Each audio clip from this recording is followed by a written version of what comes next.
me dis quand je peux commencer. C'est bon. Bonsoir tout le monde. Ah c'est cool, il y a du monde, ça fait plaisir. Il y en a encore qui vont arriver, vous savez pas, enfin genre on peut commencer ou on les attend. On les attend pas, d'accord, vous avez raison, c'est mieux. Donc ouais, bon, vous avez tous, je suppose, déjà entendu parler de Gconf, du coup, la conf C#, tout ça, probablement. Ce soir, on va vous faire donc une conférence qu'on fait depuis genre maintenant 5 ans. Donc la conférence bien démarrée ces autres années, on en est désolé. Mais basiquement, vous aurez 3 grosses parties. Une première sur tout ce qui est Git, le versionning, où on vous expliquer en quoi ça consiste, etc. Vous allez voir. Une autre partie sur comment gérer vos soutenances, ce genre de choses. Ça va de ce que les profs attendent de vous, à comment bullshit certains trucs, ce genre de choses. Enfin, nous on est tombé dans tous les pièges qu'il y a dans lesquels on peut tomber avant vous. Donc tant qu'à faire, autant vous les éviter. Et en dernière partie, vous aurez 3 ingénieurs qui vont vous présenter Unity, donc le moteur que vous allez utiliser cette année pour faire votre jeu.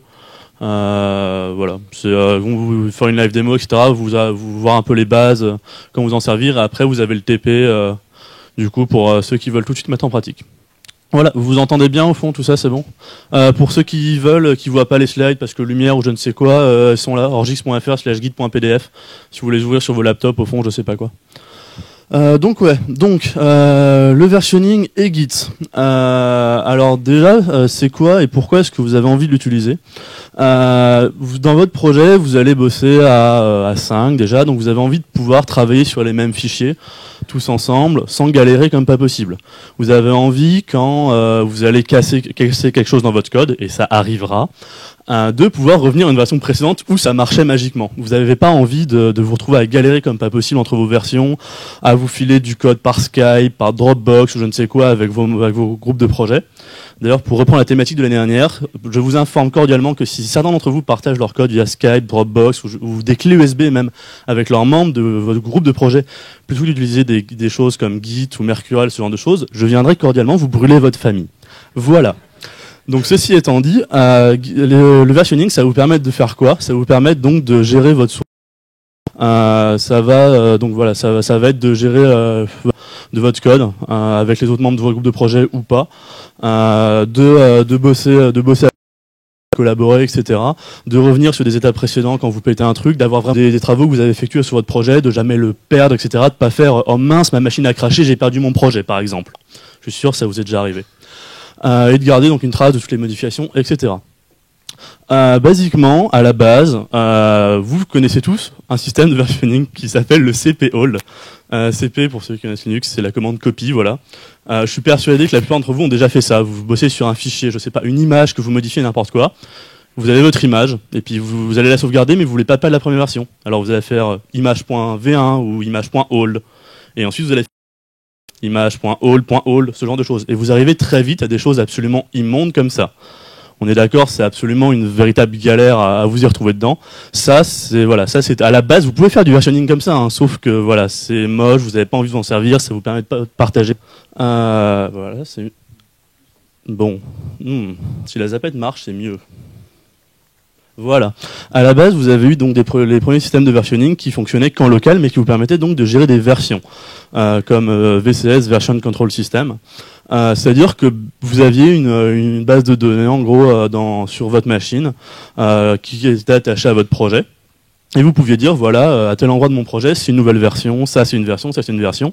Et du coup, ça vous permettait de garder une sorte d'historique un peu, et de pouvoir revenir un peu quand vous vouliez sur n'importe quelle modification. Par exemple, typiquement, quand vous avez cassé quelque chose, ou que vous voulez voir comment vous avez fait quelque chose précédemment, que vous avez remplacé par la suite, ce genre de choses. Ça c'est cool, mais voilà, c'est déjà une première étape, mais ça reste quand même assez limité dans la mesure où si vous voulez bosser à plusieurs, c'est mort. Donc je vais vous présenter les deux différents types du coup de pour quand vous voulez partager avec d'autres membres de groupes de projet, etc. Juste 4 mots de vocabulaire pour que vous puissiez comprendre la suite. Clone, ça revient à dire je copie l'état du projet, de son historique, etc. Je le récupère, voilà, sur ma machine locale. Commit, c'est créer une version, c'est-à-dire basiquement, vous prenez tous vos fichiers. C'est comme si vous preniez tous vos fichiers, que vous les mettiez dans un dossier et que vous en faisiez un dossier compressé, n'importe quoi. Ça va prendre une image à un instant T de votre projet, de vos fichiers, de ce que vous lui avez demandé en fait de suivre, et ça va donc vous les mettre dans une version, dans ce qu'on appelle un commit. Push, c'est simplement envoyer vos modifications, vos versions, ce genre de choses à un serveur. Et pull, c'est simplement récupérer ce qu'ont fait vos potes. Jusque-là, ça devrait aller. Est-ce qu'il y a des questions? Voilà, jusque-là, ça va. Donc, vous avez deux types en fait d'architecture pour tout ce qui est versionnement. Vous avez tout ce qui est centralisé et tout ce qui est distribué. Le centralisé, basiquement, vous avez un serveur qui va stocker toutes vos versions de votre projet et sur lesquels tous les membres de votre groupe, du groupe ou même vu que c'est utilisé ailleurs, enfin ce que vous voulez, hein, de votre boîte, de ce que vous voulez, vont aller directement taper dessus pour récupérer les versions. C'est-à-dire que vous avez à un instant T, vous avez une seule version, la version sur laquelle vous bossez. Quand vous avez fini de vous en servir, vous allez dire, je la renvoie au serveur en lui disant, hey, ceci est une nouvelle version, récupère-la, fais-en moi une nouvelle version, etc. Alors ça, c'est déjà super cool parce que du coup, vous pouvez bosser à plusieurs, c'est-à-dire quand vous avez mis votre version sur le serveur, l'autre peut la récupérer, etc. Sauf que, est-ce que vous voyez un problème qu'il pourrait y avoir là? Hein? Les deux personnes modifient en même temps, ouais, un autre. Le serveur tombe. Vous avez où vos versions? Vous ne les avez plus. Donc vous ne pouvez pas revenir à des étapes précédentes, ce genre de choses. Du coup, c'est un peu galère, parce que c'est bien beau, vous bossez dans votre coin, mais dès que vous avez plus de connexion internet ou ce genre de choses, voilà, vous avez plus de connexion avec le serveur, donc vous pouvez pas revenir aux versions d'avant, vous pouvez pas partager vos trucs, etc. C'est un peu la merde. Du coup, il y a eu les versions distribuées, où là, vous avez toujours une laquelle les gens vont tous se mettre d'accord pour que ça soit ceux vers lequel le serveur vers lequel on push et depuis lequel on pull. Sauf que quand vous allez cloner, en fait, vous allez avoir absolument tout l'historique de vos versions sur votre machine locale. C'est-à-dire que ce qui est là et ce qui est là, basiquement, c'est la même chose, à la différence près de ce que vous avez pas push ou pas pull. C'est-à-dire que là, vraiment, vous avez tout ce qu'il vous faut pour bosser. Vous êtes, je sais pas, dans le train, n'importe quoi, vous avez le wifi pourri de Villejuif qui crache parce que merci le bocal. Vous avez toujours tous vos trucs. Vous pouvez continuer à bosser. Vous pouvez faire vos commits, vous pouvez faire tout ce que vous voulez, et paf, dès que vous récupérez une connexion internet, vous pushez ça sur le serveur et c'est à la disposition de vos potes. C'est aussi l'avantage que ça, même si ça tombe complètement, même si ça crame, hein, vous mettez le feu au bâtiment, vous en tapez. Les membres de votre groupe de projet, ils ont toujours les versions chez eux. Vous pouvez en refaire un. Vous pouvez vous dire, hey, tiens, maintenant lui, ça va devenir le serveur. C'est pas un souci. Alors après il y a des avantages et inconvénients de modèles, après c'est un peu du détail, c'est dans les performances, etc. Par exemple là, la première fois que vous voulez bosser sur le projet, vous récupérez juste la dernière version des fichiers et d'un coup tout l'historique. Du coup c'est un petit peu plus long. Mais voilà, donc Git c'est un modèle distribué, du coup je vais vous en parler juste après. Oui, j'ai fait les slides cet après-midi, je suis désolé, je suis claqué. Mais donc voilà, Git, ça va être basé sur ce principe, c'est que vous avez vraiment tout l'historique de vos versions et tout ce que vous voulez chez vous et vous pouvez le partager avec vos potes. Donc différents VCS. Alors vous avez Git, donc que je vous vais présenter après, qui est globalement, je pense, qu'on peut dire le plus utilisé. Enfin, c'est celui que vous allez retrouver partout, vraiment. SVN Subversion en entier pour ceux qui connaissent. Ça c'est un modèle centralisé. C'était encore ce qu'on présentait il y a 3 ans. C'est encore pas mal utilisé, mais voilà. Okay.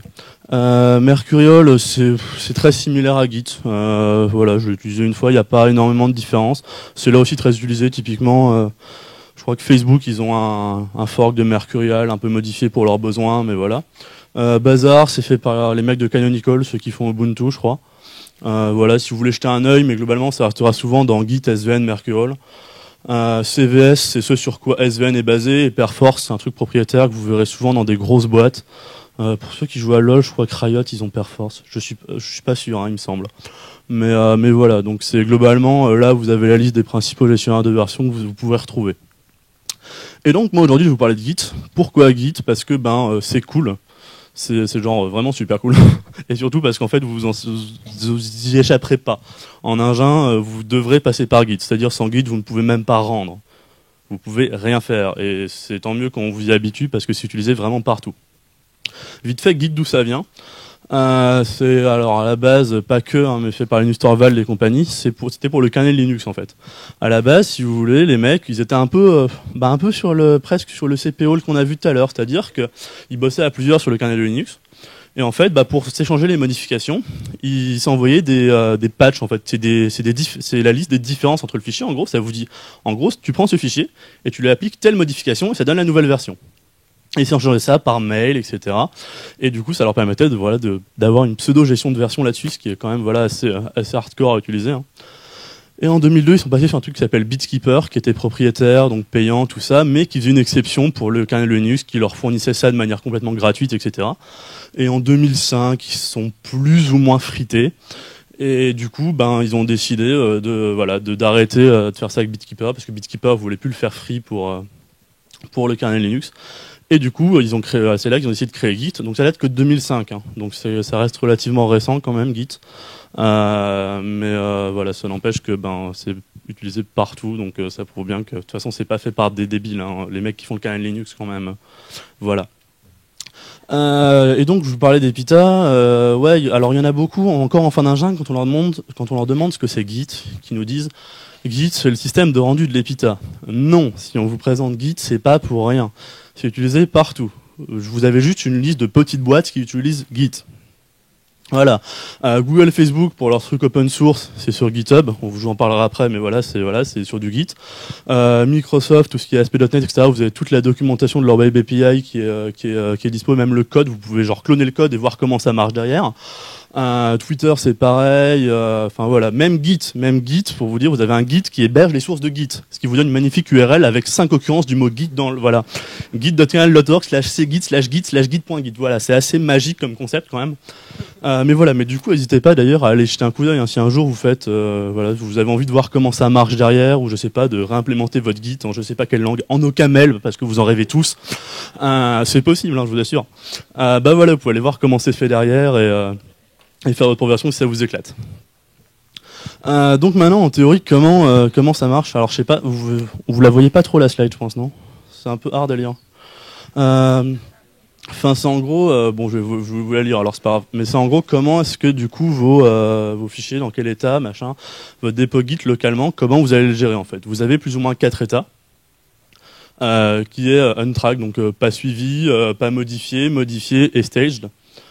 Le untracked, c'est l'état d'un fichier. C'est un fichier que votre Git il dit OK, il est là. C'est dans un de mes sous-dossiers quelque part, mais je m'en occupe pas. Je sais qu'il est là, mais je vais pas regarder quand tu le modifies. Je vais pas avoir de version dessus, etc. Vous avez vraiment pas envie, par exemple, je sais pas moi, de mettre toutes vos disques durs sur un Git. Hein. Voilà, faut quand même pouvoir faire la différence entre ce que vous voulez lui filer et ce que vous voulez pas. Il y a des trucs que des fois, je sais pas moi, vous avez un fichier dans votre projet avec le password pour se connecter à un truc dessus, vous n'avez pas envie de le mettre sur un Git en public, par exemple. Voilà, c'est les fichiers qui sont pas suivis. Donc déjà, il va falloir, première étape, dire à Git, suis-moi ce fichier, track-le, et du coup, suis-moi les versions et permets-moi de l'utiliser en gros. Donc vous allez l'add. Et là, il va dire, OK, tout de suite, bon, d'accord, je connais ce fichier, vous en add plusieurs, vous pouvez en add autant que vous voulez.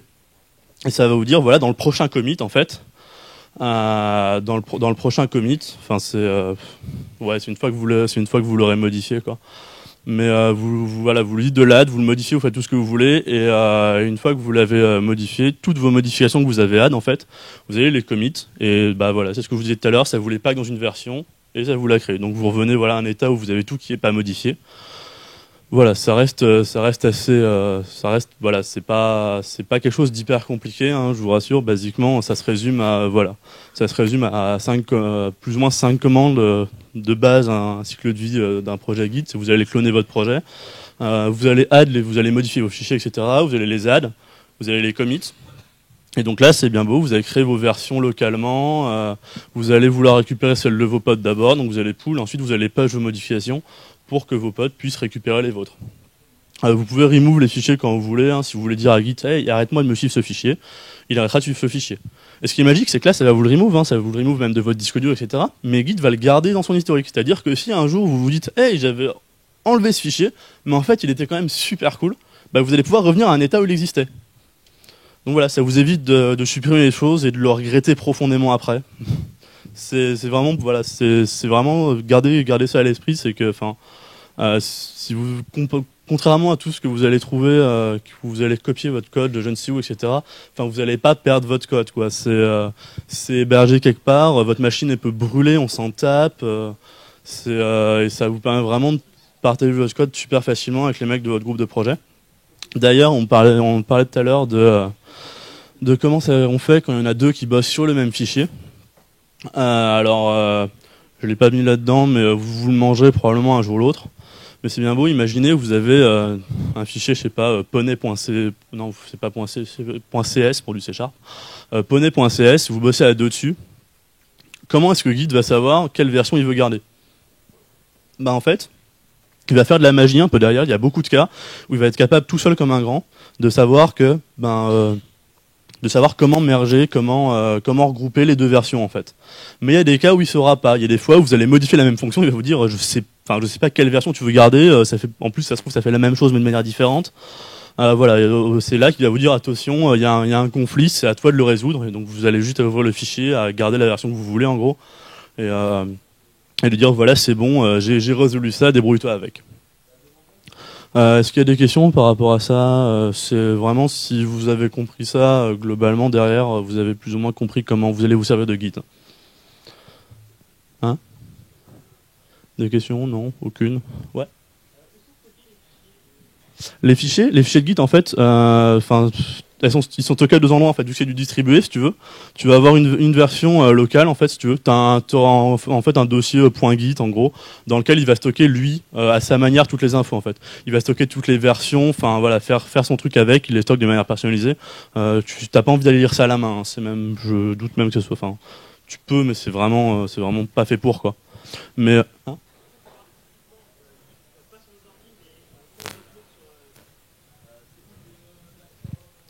Physiquement, théoriquement, c'est juste sur ta machine. Tu peux avoir un Git simplement local. Okay, Git, c'est un programme qui va localement, où tu vas lui dire « Hey, j'ai une nouvelle version ». C'est exactement comme si tu lui disais « Hey, copie-moi ça dans un coin et garde-le-moi au chaud ».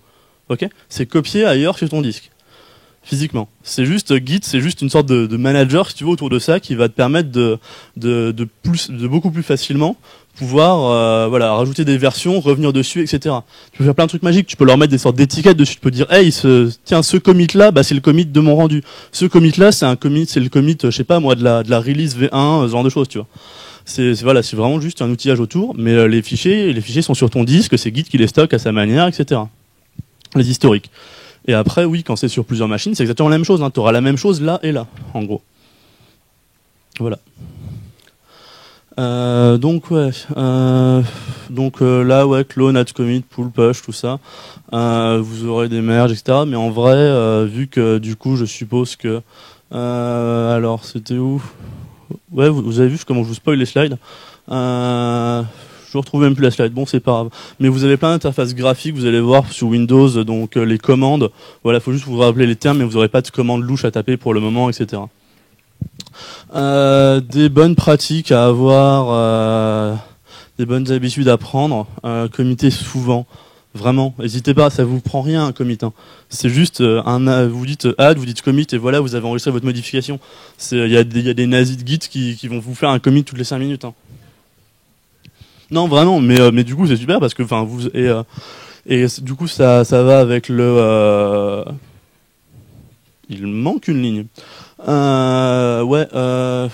Du coup c'est pas là, mais mettez des messages de commit explicites, vraiment. Enfin, les membres d'un groupe de projet, ils vont voir l'historique de Git et ils vont voir un commit qui s'appelle LOL.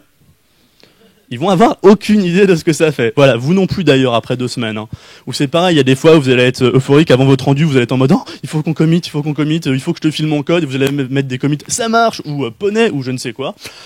C'est cool, mais voilà, ça vous aidera vraiment pas par la suite quand vous allez vouloir revenir dessus, ou pour que, je sais pas, mais typiquement il y a votre pote qui bosse dans la nuit, vous vous levez le matin, vous voyez ses commits, vous avez basiquement juste à sortir le log de Git, voir les messages de commit pour savoir ce qu'il a fait.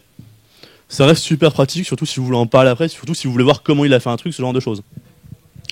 Committer des trucs qui compilent, s'il vous plaît, un minimum. Il n'y a rien de pire que de dire « Hey, je vais pull ». Ah, ça ne marche plus. Voilà, vous n'avez pas envie. Surtout le matin en vous levant ou le soir quand il est tard et que vous avez juste envie de récupérer les modifications, de merge et d'envoyer votre code. Vous n'avez pas en plus de vous taper à résoudre la merde que votre pote il a créée. Évitez d'ajouter des fichiers genre que vous générez, les fichiers binaires, etc. Les exécutables, les PDF, etc. Des trucs qui sont très souvent entièrement modifiés, Git va pas trop aimer. Enfin, en soi, ça va juste prendre plus de place, mais voilà, ça n'a pas vraiment d'intérêt, surtout qu'en général, ils sont générés.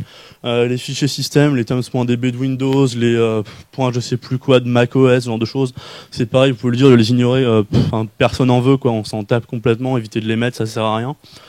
Et ouais, Git, c'est pas un système non plus de partage de fichiers. Vous n'allez pas vous en servir pour partager la dernière musique que vous avez aimée, quoi. C'est vraiment fait pour gérer des versions, et en général, plus précisément sur des trucs un peu textuels. C'est bien bon, on a parlé de serveurs tout à l'heure, etc. Mais du coup, ouais, vous n'avez pas forcément tous une machine chez vous qui peut servir de machine de référence. Du coup, il y a des sites web qui vous proposent gentiment de vous héberger vos dépôts Git. Alors, les deux plus connus, c'est GitHub et Bitbucket. Qui a déjà entendu parler de GitHub? Voilà. Qui a déjà entendu parler de Bitbucket? Ah, un peu moins. Bon.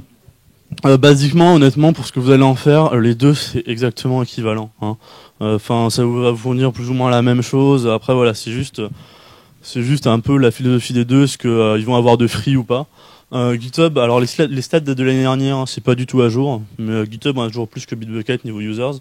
Mais l'avantage de GitHub, c'est que vous pouvez avoir un nombre illimité de personnes qui bossent sur un même projet, alors que Bitbucket, vous êtes limité à 4.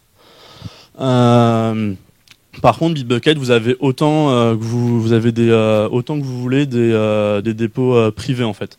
Si vous voulez créer des dépôts Git qui sont pas visibles par tout le monde, qui sont visibles que par les gens à qui vous donnez les droits, vous pouvez en créer autant que vous voulez. Alors que je crois que sur GitHub, c'est juste les dépôts publics qui l'acceptent. Basiquement, pour votre projet de sup, je pense pas que Chris Bull et tout soit trop chiant si vous mettez les choses en public. Vous n'avez pas beaucoup de cheater là-dessus, je pense, de toute façon. Mais donc voilà, GitHub, voilà, fournit 2-3 autres trucs plutôt sympas. C'est très utilisé dans tout ce qui est communauté open source, justement, etc. Et puis Bitbucket, ouais, après il y a plein. Ça supporte aussi Mercurial pour ceux que ça intéresse. Voilà, moi j'utilise plus Bitbucket, il y en a qui utilisent plus GitHub. Ça dépend, c'est une question voilà, de préférence. Et n'hésitez pas à essayer les deux, hein, ça vous coûte absolument rien de créer un account sur les deux. Même sur Bitbucket, vous n'avez même pas besoin d'en créer un probablement. Voilà, allez jeter un œil quoi.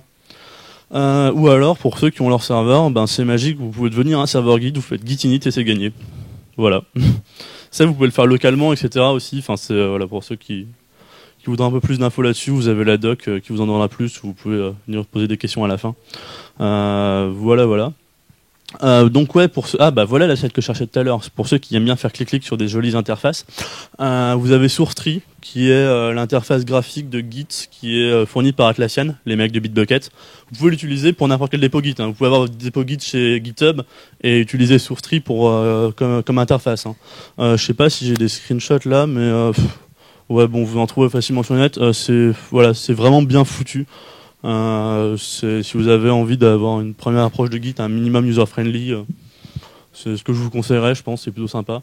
GitHub fournit aussi une GUI, voilà, je vous ai mis l'URL. Et enfin, alors je sais pas si c'est déjà installé sur vos racks par défaut ou pas, sinon je vous conseille de l'installer. Mais vous avez un plugin Git pour Visual Studio. C'est-à-dire que vous avez déjà touché vers Visual Studio, du coup, vous avez déjà commencé le C#. Ben, vous allez avoir à droite votre liste de fichiers avec leur état. Et vous pouvez lui dire facilement, tiens, bah prends ce fichier, tu me l'ajoutes dans un commit, prends ce fichier, tu me l'ajoutes dans un commit, et paf, vas-y, tu me crées une version avec ça, je veux tel message, et c'est plié. Et vous lui dites, après vous cliquez sur un bouton, vous lui dites push, et voilà. Donc vraiment, ça peut être un peu chiant à configurer au début sur Windows, des fois Git. Vous allez voir, hein, de toute façon, vous allez trouver plein de trucs sur le net, et pendant le TP, il y aura plein d'assistants qui seront là pour vous expliquer comment faire. Mais n'hésitez vraiment pas à le faire parce que vraiment ça vous servira tout le temps, ça vous servira pendant tout votre projet, à vous éviter de vous taper la tête contre les murs littéralement. Ça vous servira pour votre projet de SP, pour l'OCR, en ingin, du coup vous saurez déjà vous servir de Git et vous galérerez pas. Et puis voilà, ça vous servira très probablement dans votre survie professionnelle, tout ça. Enfin ça c'est utilisé partout. Ou pour ceux qui veulent aller bosser chez Facebook, Google et compagnie. Voilà, ça marche aussi. Et enfin, deux derniers liens que je laisse ici, vous avez gitscm.com. La plupart du contenu des slides, les schémas, etc. Tout ça, voilà, ça c'est pris de gitscm et compagnie, hein. C'est pas moi, je fais pas du graphisme, hein. Non, le dessin c'est pas mon truc. Bref, donc n'hésitez pas à aller faire un tour. Vraiment, ça vous explique beaucoup de choses, que ça soit comment ça marche, c'est quoi les alternatives, enfin par rapport à ce qui existe, qui vous explique comment ça marche derrière ou comment vous en servir de manière un peu plus poussée. N'hésitez vraiment pas à aller voir. Si vous voulez tester des choses un peu plus avancées, tout ce qui est, alors j'en ai pas parlé là, mais tout ce qui est faire des branches avec Git, basiquement, si vous voulez. Vous avez expliqué que vous avez votre projet et voilà, vous allez créer des versions au fur et à mesure. Jusque là, tout le monde suit. Vous pouvez à un moment dire, hey, à partir de là, je vais bosser sur le même projet, mais un truc en parallèle. Et du coup, ça vous permet d'avoir vraiment deux choses qui se développent en parallèle et après de les rassembler à un endroit. Voilà, ça vous aurez probablement pas à le faire pour l'instant dès la sup. Et c'est déjà, honnêtement, si vous utilisez déjà bien Git pendant tout votre projet de sup, je serais déjà très content. Mais voilà, pour ceux qui veulent essayer des trucs un peu plus amusants ou juste faire des tests, vous avez aq.epita.fr/git, juste une redirection vers je sais plus quoi. Mais voilà, n'hésitez pas à aller faire un tour, c'est marrant. Voilà, est-ce que vous avez des questions?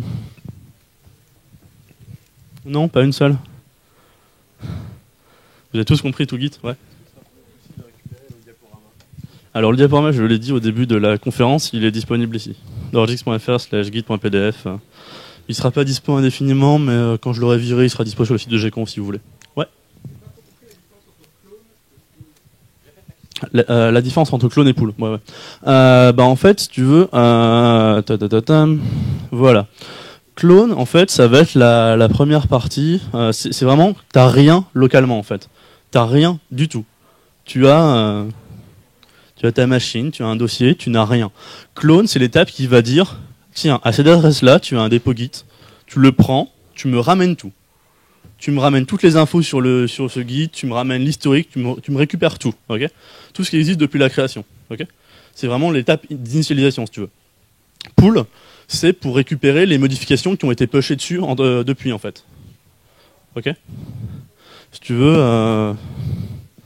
Tu vas avoir, je sais pas, au début, voilà, tu vas avoir 3 commits dessus. Tu vas vouloir les récupérer localement, donc tu vas clone, tu vas te retrouver avec tes 3 commits. Et pendant ce temps, tes potes, ils vont ajouter des commits et ils vont les push. Donc eux c'est pareil, ils avaient ça. Puis à un moment, ils ont décidé d'en ajouter un et puis d'ajouter une nouvelle version. Et ils les ont push sur le serveur. Donc le serveur se retrouve avec 2 trucs de plus. Toi, quand tu vas pull, en fait, tu vas juste lui dire, hey, récupère-moi ce que j'ai pas encore. Donc récupère-moi les deux commits qui manquent. Ok? C'est pour ça aussi que tu pull en fait avant de push. Parce qu'en fait, tu as envie de récupérer les modifications que les autres ont déjà push. Toi, de ton côté, d'éventuellement merge les éventuels conflits qu'il y aurait pour ensuite repusher un truc qui marche sur le serveur. Parce que si voilà, si tu as des merges, si tu veux, tu peux pas lui dire directement je te push le truc et s'il y a un conflit, le serveur se débrouille, non. Tu les résous de ton côté, voilà. Donc puller toujours avant de push. Ouais. Les différences entre SVN et Git, la principale en fait, c'est ce que je disais, c'est qu'SVN c'est centralisé et Git c'est distribué.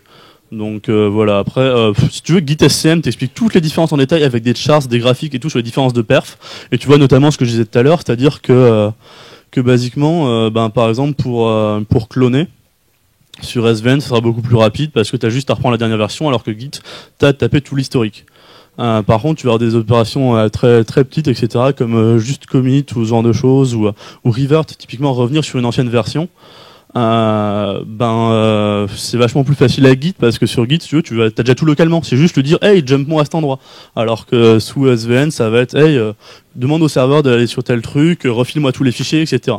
Ok. Mais Git SCM, ils ont toute une page justement là-dessus sur les différences avec les autres gestionnaires de version, si tu veux. D'autres questions? Sur n'importe quoi, n'hésitez pas.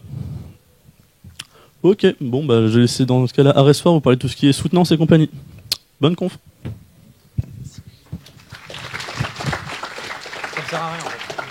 Il n'y a pas de slide. Bonsoir, donc je m'appelle Pierre-Alexandre. Je pense que certains me connaissent déjà. En fait, ce soir, je vais vous parler de comment ça se déroule, l'évolution du projet, les soutenances, etc. Donc, parce que en fait, on sait que quand vous arrivez en sup, c'est un peu mystérieux. On vous parle de soutenance, vous avez jamais entendu ce terme, etc. Et là, l'idée, c'est d'éclaircir ça. Donc, en fait, au cours du projet, vous allez avoir, si je me souviens bien, 3 soutenances à faire. D'abord, vous allez devoir rendre un cahier des charges qui va définir tout ce que vous allez faire dans votre projet. Donc, le cahier des charges, faut qu'il soit assez exhaustif, mais en fait, mettez pas trop de choses dans votre cahier des charges, parce que si vous mettez trop, et qu'après vous n'avez pas respecté votre cahier des charges, bah vous allez un peu l'avoir dans le cul, hein, parce que Chris Bull, lui, si vous n'avez pas respecté votre cahier des charges, il va vous mettre des malus. Si vous avez un cahier des charges moins garni, vous allez pouvoir considérer que vous avez fait des bonus, et en fait ça va être bien mieux vu. De même, quand vous arrivez à la première soutenance, vous allez montrer qu'il y a des défauts, parce que votre projet ne peut pas être parfait dès la première soutenance, mais montrez pas non plus trop les défauts, parce qu'en fait il faut penser qu'à travers tout le projet, Chris Bull il va jamais lire votre code. Chris Bull, lui, ce qui l'intéresse, c'est que vous ayez un jeu ultra classe, ultra beau. Alors vous avez de la chance, vous allez utiliser Unity cette année, ça va être bien plus simple qu'avant pour avoir un rendu très classe. Vous allez pouvoir tous faire des jeux en 3D vraiment impressionnants. Et en fait, du coup, vous allez pouvoir en profiter pour gratter des points, parce que Chris Bull et Gollum d'ailleurs, parce que chaque Gollum fait des soutenances maintenant, va vous mettre beaucoup de points si c'est très beau. Donc, si vous avez quelqu'un qui fait du graphisme en 3D, profitez-en. Sinon, Unity, il a un super asset store. Vous allez pouvoir utiliser des modèles déjà existants. Je pense qu'il y en a des gratuits. Donc, n'hésitez pas à privilégier l'aspect graphique par rapport au code, même si derrière le code c'est vachement important parce que vous allez apprendre des choses, ça va vous servir après. Pensez quand même à l'aspect visuel, parce que derrière vous serez noté que sur ça. De même, pendant les soutenances, c'est un peu la règle à Epita, notamment en suspect, c'est le bullshit. C'est-à-dire raconter des conneries à Chris Bull. Si vous avez des bugs, vous les montrez pas. Vous dites que tout marche. Si vous avez un bug un peu bizarre, vous dites « Ah, c'est une feature !» Donc par exemple, si vos ennemis à un moment ils se mettent à clignoter en rouge, bah, vous dites « Ah non, mais ça c'est normal, c'est parce que il a pris du dégât. » Vous expliquez pas pourquoi, il s'en fout. Il va vous poser de questions. Pareil, Chris Bull, s'il se met à taper du pied, c'est que ça le fait chier en fait, c'est que il est en train de s'ennuyer. Donc il faut essayer d'activer les choses, de parler de plus de choses, etc. Je pense que j'ai beaucoup fait le tour sur les soutenances. L'idée en fait aussi, c'est que votre projet, faut pas vous y prendre au dernier moment. Vous allez rusher, comme tout le monde, on l'a tous fait, mais essayez au moins de vous mettre à rusher une semaine avant les soutenances, parce que ceux qui rushent le dernier week-end, c'est vraiment pas une bonne idée. Si vous rushez une semaine avant, vous pouvez rusher toute la semaine et essayer d'avoir quelque chose de plutôt classe. Et utilisez Git. Bon, je pense que Orgix l'a dit un paquet de fois, mais si vous n'utilisez pas Git, vous avez perdu. Sincèrement, c'est l'horreur. J'en ai vu qui se passait du code sur Facebook, j'en ai vu qui se passait des clés USB. C'est pas vivable. Après, votre truc il compile plus parce que vous avez oublié qu'il y avait telle modification à tel endroit, etc. Ne faites pas ça. Git, c'est un petit peu chiant à apprendre au début, mais une fois que vous allez le maîtriser, ça va être génial. Et de toute façon, vous serez obligé de vous en servir dans toute votre scolarité, vu qu'à partir de l'engin, c'est avec ça que vous rendez les projets. Sinon, un pro tip qui peut être intéressant, c'est faites des cadeaux à Chris Bull. Pas vraiment des cadeaux, mais à la fin de l'année, pour la soutenance finale, il va y avoir Chris Bull, il va y avoir Max, il va y avoir qui vont faire passer les soutenances, sans doute Gollum aussi. Et en fait, si vous leur amenez des croissants, ou bien si vous avez des mugs estampillés à votre jeu et que vous leur offrez, ça fait plutôt classe. Ouais, ok, j'ai parlé à peine moins fort. Donc, sinon, pour les soutenances, vous pouvez les passer en costard, ou alors vous pouvez avoir des t-shirts aux couleurs de votre jeu. Les deux passeront bien. Après, vous pouvez être habillé normalement, mais ce sera valorisé si vous êtes bien habillé ou si vous êtes habillé à thème, quoi. Si. Mais notamment, en fait, surtout pour la dernière soutenance, ce que je dis c'est valable parce que Max, il adore les costards, vraiment. Donc, d'ailleurs, il vous a peut-être parlé du Major Project. Le Major Project, vous le ferez aussi avec des costards. Et là, ce sera obligatoire. Est-ce que quelqu'un a des questions, en fait, déjà sur les soutenances? Parce que là, bon, je suis un peu gourd d'idées. Non, personne. Bon. Bah, ouais.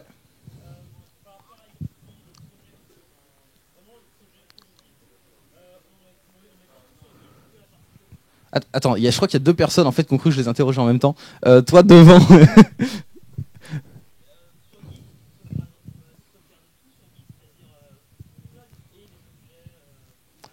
Ouais. Parce que si vous passez les assets, ça va être pénible. Vous pouvez faire autrement, mais ce sera plus pratique comme ça. Ouais. En fait, il demandait s'il fallait mettre les assets, donc tout ce qui est objet 3D, etc., dans le projet, enfin dans le Git, et si vous deviez le push.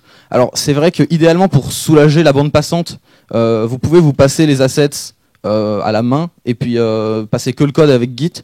Mais honnêtement, vous faites pas chier, passez tout avec Git, ce sera plus simple. Ouais, en Inja vous ferez pas ça, mais on s'en fout, vous êtes en sup. Sinon, il y avait une autre question au fond.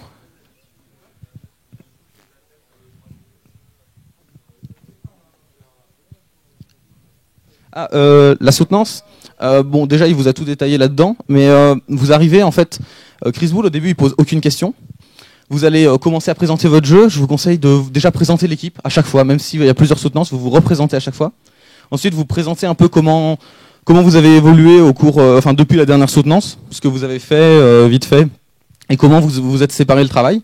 Et ensuite, vous allez présenter le jeu, les features, etc. Je vous conseille de faire une plus grosse partie là-dessus. Hein.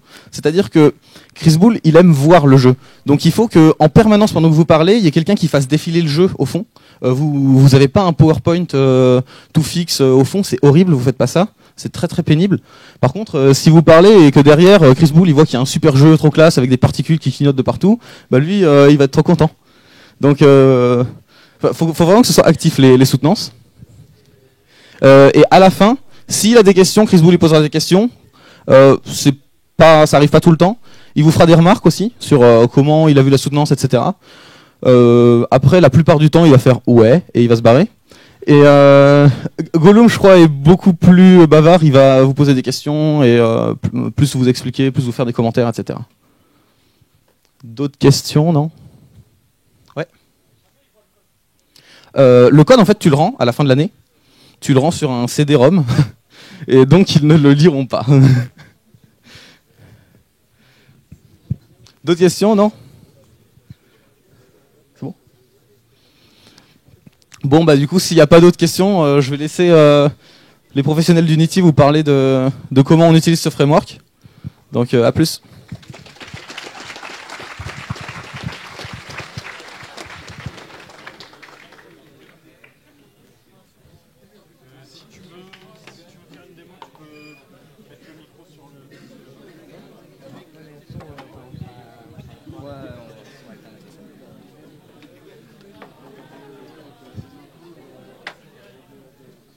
Les slides là ou pas?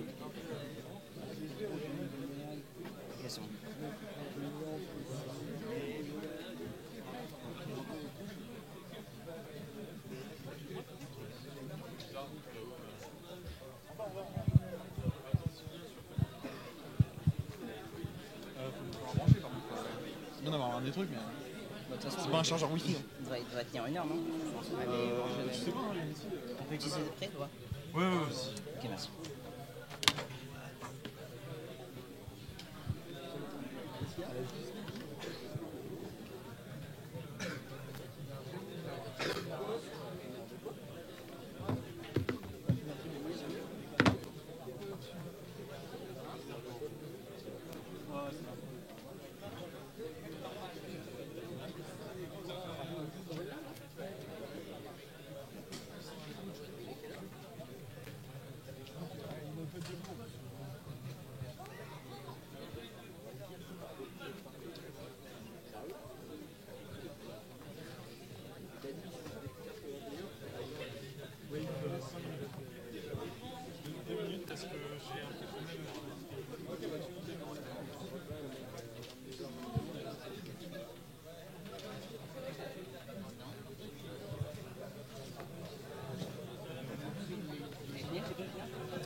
TP vont passer et présenter le rendu final de leur TP pour donner envie de bosser.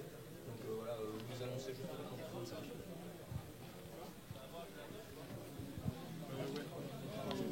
Enfin, c'est pas le laptop, c'est plus OBS.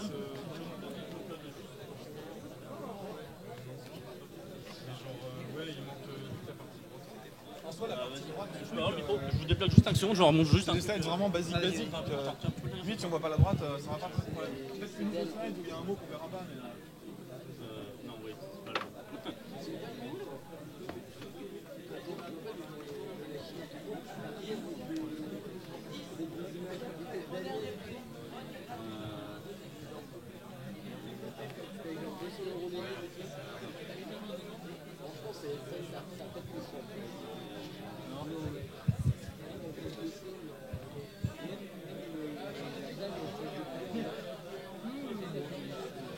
Euh, 5 secondes pour ceux qui voudraient juste vite fait, du coup, vu qu'on a un petit délai avant le début de la prochaine partie, voir ce que ça donne.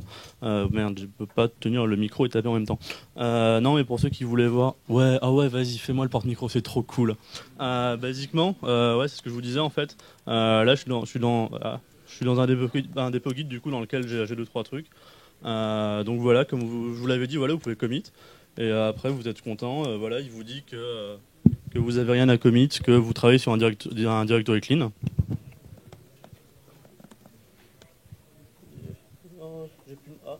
Bon bah là c'est le moment où vous avez perdu parce que vous n'avez pas le net pour push, mais vous êtes content parce que vous avez vu, vous pouvez quand même faire votre commit tranquillement, etc. et bosser localement, même si vous avez plus le net. Si je le récupère, je peux même vous montrer ce que ça donne sur Bitbucket du coup.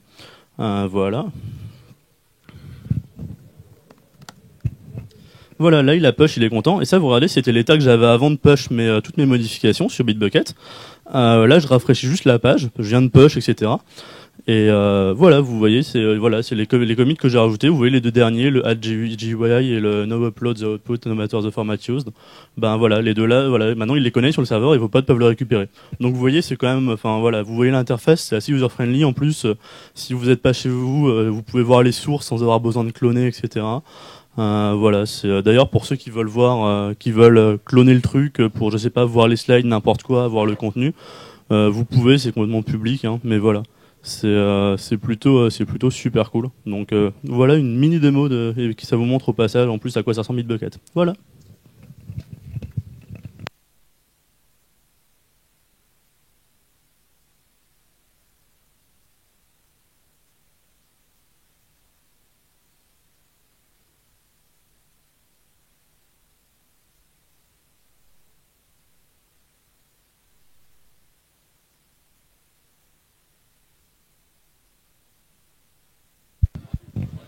Je vous rassure, vous aurez pas à taper des trucs louches et bizarres comme ça. Hein. Vous avez des jolies interfaces, tout ça. Mais pour ceux qui veulent le faire avec des commandes comme ça, etc. sous Windows, c'est complètement possible. Hein. Voilà, c'est même plus simple au bout d'un moment. Mais voilà, n'ayez pas peur. Hein. Git ne vous mangera pas.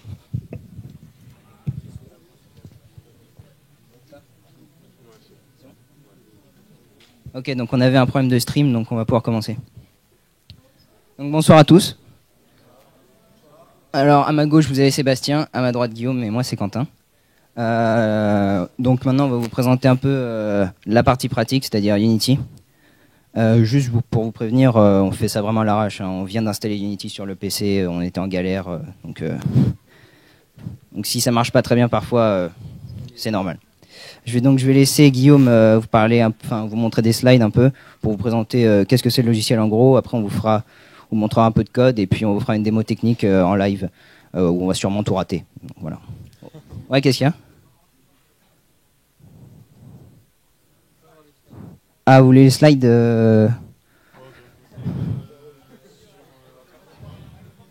Ouais, sur internet. Pardon.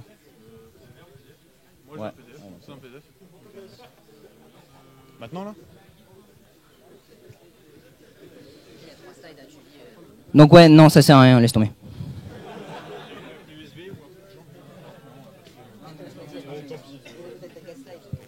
En plus, ouais, pour les slides qu'il y a. Non, il a. Donc, oula, bonsoir. Donc moi, je vais plutôt faire des slides, vous expliquer un peu la théorie du logiciel, c'est-à-dire vraiment qu'est-ce que c'est, comment ça marche, comment c'est organisé, pour pas que vous soyez perdu, ne serait-ce qu'avec l'interface ou ne serait-ce qu'avec le fonctionnement du truc, parce que c'est un peu galère. Des fois, il faut un peu comprendre comment ça se passe. Donc BDSP Unity. Ah ouais, j'ai fait les slides en anglais parce que je savais pas trop, je fais ça un peu en mode vite fait et tout ça. D'ailleurs, c'est super design et tout ça. Donc Unity, qu'est-ce que c'est? Donc c'est ouais, vous avez un moteur de jeu super puissant en fait dans Unity qui vous permet de quasiment tout gérer. Nous, quand on est en âge 1, donc quand on était en sup, on devait créer nos jeux avec un truc qui s'appelait Xena, c'était un truc par Microsoft. Et donc là, vous êtes passé sur Unity. Unity, c'est vraiment monstrueux par rapport à Xena. C'est un truc de malade. Vous avez tout qui est géré, les lumières, la physique, tout est pris en compte. C'est vraiment un truc monstrueux. Un IDE parce que on vous montrera tout à l'heure. Vous aurez une démo et tout ça. C'est vraiment une super interface. C'est vraiment bien. C'est plutôt intuitif. Il y a énormément d'options, de trucs à configurer. Grosse expansion, le truc. Là, ils ont sorti leur 5. Je sais plus combien, 5.x, 5x il y a pas longtemps. Elle est payante, je crois. Là, c'est la version gratuite. Elle en a encore 4.6. 4.6, c'est gratuit. Donc ça s'améliore vraiment pas mal. La 5, ils ont notamment sorti des trucs pour les lumières vraiment super impressionnants et tout ça. Vous pouvez voir des démos sur YouTube qui sont vraiment monstrueuses. Communauté, ouais, il y a il y a plutôt une grosse communauté. Il y a un mec qui s'est vautré au fond de la console.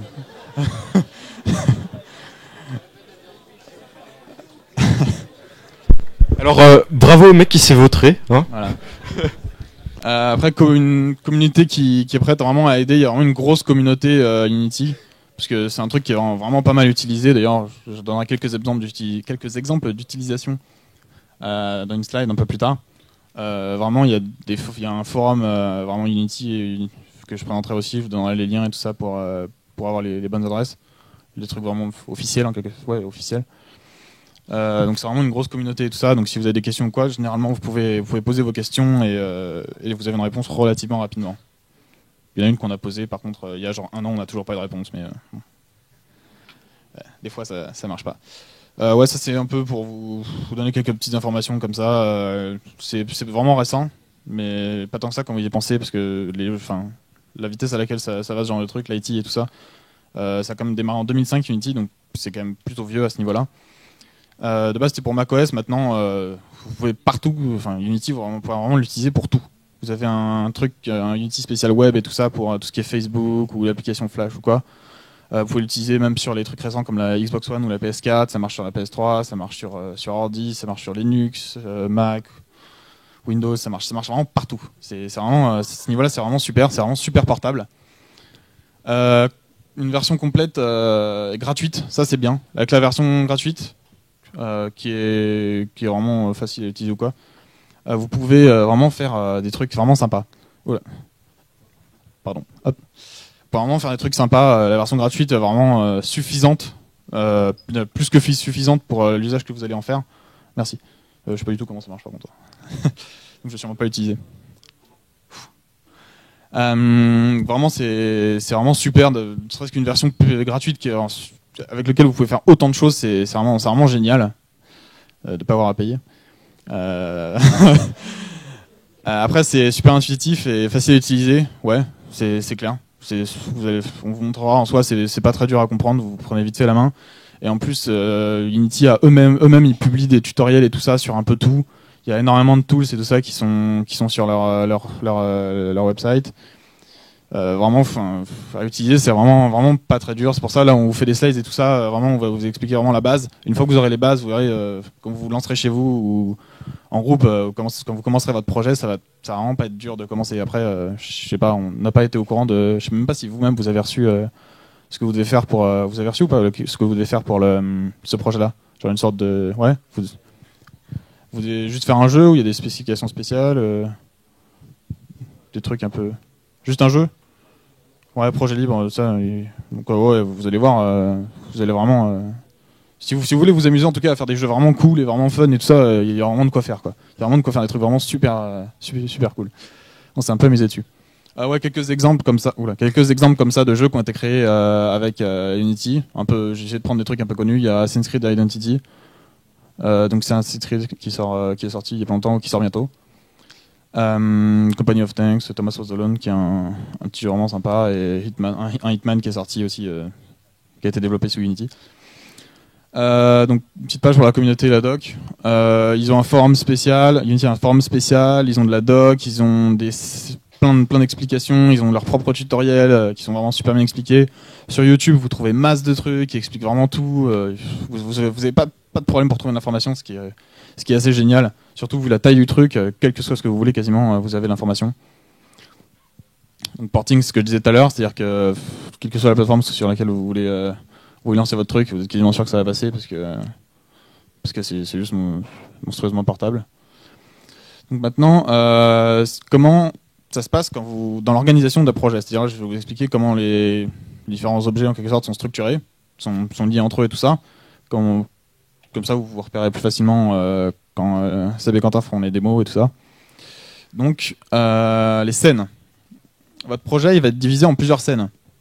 Par exemple, vous aurez une scène qui pourra être le menu principal et tout ça. Une scène qui sera là où vous jouez, une scène qui sera, je sais pas, le shop ou quoi. Donc, votre projet va être divisé en plusieurs scènes qui pourront s'échanger des informations entre elles, mais vous aurez toujours une seule scène ouverte. Et d'une scène, vous pouvez aller à une autre en spécifiant juste le nom du fichier, enfin le nom de la scène, c'est assez facile à utiliser.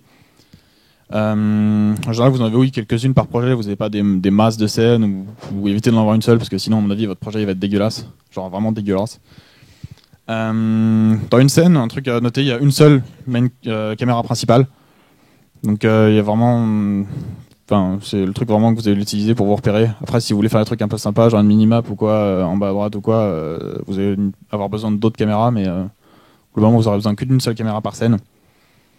Et les scènes, c'est simplement, c'est le dernier point, quand vous voulez ouvrir un projet Unity, vous double-cliquez sur la scène et sur le fichier de la scène et c'est le truc qui s'ouvre, c'est le projet qui s'ouvre. Maintenant les assets. Un asset, qu'est-ce que c'est ? Ça peut être des assets de plusieurs sortes. Ici, on a quelques-uns, c'est les principaux. Donc texture, c'est les trucs que vous appliquez sur les matériaux. Les matériaux, donc une texture, c'est par exemple une image que vous appliquez juste sur un matériau. Le matériau, lui, vous allez l'appliquer sur des game objects. On verra ce que c'est. On en parle un petit peu ici. Vous allez l'appliquer sur un game object et cette game object va prendre l'apparence en quelque sorte du matériau. Donc voilà, c'est assez simple à utiliser. Les game objects eux-mêmes, donc ça, je vous expliquerai vraiment ce que c'est. C'est vraiment le truc principal je vous en parlerai, comme ça m'évitera de me répéter. Les fichiers sonores, donc ne serait-ce que pour des petits piou-piou quand vous utilisez un gun ou la musique de fond, ce sera des assets. Vous avez une interface spéciale pour les assets dans Unity, vous verrez. Les animations sont des assets aussi, c'est-à-dire que ces animations, vous les appliquez en quelque sorte, vous faites appartenir à un game object et le game object va subir ces animations en quelque sorte. Et les préfabs. Préfabs, j'ai expliqué aussi ce que c'est. Et vous en avez d'autres, mais les principaux que vous avez utilisés, ils sont là. Les game objects, c'est eux vraiment c'est vraiment le fondement de votre projet. C'est-à-dire que tout, votre projet, en gros, un mec qui se déplace, c'est un game object. Si vous voulez faire un petit peu je sais pas, si vous voulez vous amuser ou quoi, les bras du mec, ça peut être des game objects, et le mec lui-même, c'est un game object aussi. C'est un game object, c'est vraiment une entité, si vous voulez. C'est quelque chose, quoi. C'est vraiment, le micro, c'est un game object, ça, tout est game object, et vous verrez que c'est le truc principal. C'est là-dedans que vous mettez vos scripts, que vous écrivez, c'est là-dessus que vous appliquez votre texture, c'est là-dessus que vous mettez vos animations pour faire bouger le machin. C'est le centre de tout. Les renderers. Alors je sais pas trop comment traduire ça, mais en gros c'est des rendus. Vous avez les mesh renderers, les physics renderers et tout ça. C'est des petits trucs que vous allez appliquer à vos game objects et qui vont leur donner des spécificités. C'est le côté graphique. C'est-à-dire vous appliquez ça vous créez sur un game object. Vous appliquez à ce mesh renderer un matériau qu'on a vu tout à l'heure, ou une texture directement, et il va prendre les graphismes que vous lui avez filés. Physics renderer, c'est simplement pour par exemple créer une boîte de collision. Votre clic droit crée un truc et hop, crée une boîte de collision, et hop, il suffit de la mettre un peu rectangulaire et votre objet il va avoir une boîte de collision, c'est-à-dire que quand deux boîtes de collision se touchent, il y a collision, quoi. C'est vraiment super pratique. On dirait pas comme ça, mais à coder avec autre chose, c'est chiant. Les text renderers, donc simplement si vous voulez afficher du texte au-dessus d'un game object, par exemple de vos personnages, si vous voulez afficher sa vie 14/100 au-dessus, vous allez utiliser des text renderers. Particle renderers, vous pouvez créer vos propres particules. C'est-à-dire que Unity offre vraiment un créateur de particules et tout ça qui est intégré, qui est juste monstrueux encore une fois, qui est super. De base, vous avez rien à coder, de l'eau, tout ce que vous voulez. Open bar, c'est... Maintenant, les scripts. Les scripts, c'est là où vous allez coder. Voilà. C'est sur quoi vous allez vous concentrer. Donc C#, JavaScript ou Boo, c'est les 3 langages qui sont supportés au niveau des scripts. Après, vous avez des trucs qui traduisent, vous pouvez rajouter des trucs, mais globalement, de toute façon, vous avez C# imposé, je suppose. Vous avez C# imposé? Ouais. Ou OCaml. Yes. Du coup, ouais, dommage, le truc il supporte pas OCaml, putain. Du coup, ouais, vous avez le C#. JavaScript aussi, s'il y en a qui sont un peu chauds en JavaScript, il y a moyen que vous fassiez je pense que si vous faites des petits trucs à côté en JavaScript, il n'y aura pas de problème. Ils seront OK, du moment que le noyau vraiment de votre projet est en C#. La plupart des trucs sont codés en C#.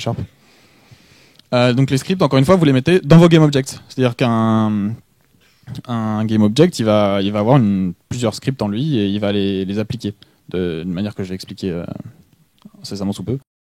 Les scripts, il y en a de 2 sortes. Il y en a que vous allez rattacher justement à vos GameObjects. Par exemple, je sais pas, vous avez déjà vu les objets ou pas? Non, on n'a pas vu les objets. Vous verrez qu'en fait, il y a tout ce qui est héritage. Donc vous verrez ce que c'est dans 2 semaines, je pense, après les vacances. Il y a certains trucs que vous voulez pas instancier, que vous voulez pas appliquer à des GameObjects. Il y en a d'autres, vous voulez. Donc la plupart des trucs qui seront quand même mis sur des GameObjects, la plupart des scripts. Et un script, en fait, comment ça se comporte? Vous avez une fonction, par exemple, dans un script qui s'appelle start. Et au lancement, à la création de votre GameObject, cette fonction start sera appelée toute seule par le moteur de jeu, en fait. Et ça, c'est super. C'est-à-dire que vous écrivez des fonctions et vous savez qu'elle sera appelée à ce moment-là. Vous n'avez même pas besoin de les appeler. Dans chaque objet, par GameObject, par exemple, vous pouvez coder une fonction, même plusieurs fonctions, une par script, update. Donc cette fonction sera appelée à chaque tour de boucle, à chaque frame. Ça, c'est super. C'est-à-dire que pour chaque script que vous allez rattacher à votre GameObject, la fonction update va être appelée. Donc vous pouvez, c'est update. Vous allez vraiment pouvoir gérer tout ce qui se passe à n'importe quel moment. Vous avez un truc qui s'appelle onDestroy. Vous avez un truc qui s'appelle onCollisionHunter. Quand deux objets entrent en collision, qu'est-ce qui va se passer? Et vraiment là-dessus, vous êtes vraiment libre. C'est vraiment super facile à utiliser. C'est vraiment ce qui fait que c'est cool comme truc, quoi. Donc voilà pour les scripts. Ces fonctions un peu spéciales, Seb vous les présentera de toute façon. Et donc j'ai fini ma partie, donc sur un peu la théorie, tout ça, l'explication de comment c'est structuré. Comme ça, j'ai pas trop d'autres remarques à faire. Je pense que ça me reviendra un peu plus tard si j'ai d'autres choses à dire. Mais voilà, c'est un peu ça. Des questions sur l'explication que j'ai fournie, ou de toute façon peut-être que les 2 autres vont y répondre? Non? Bon. Merci.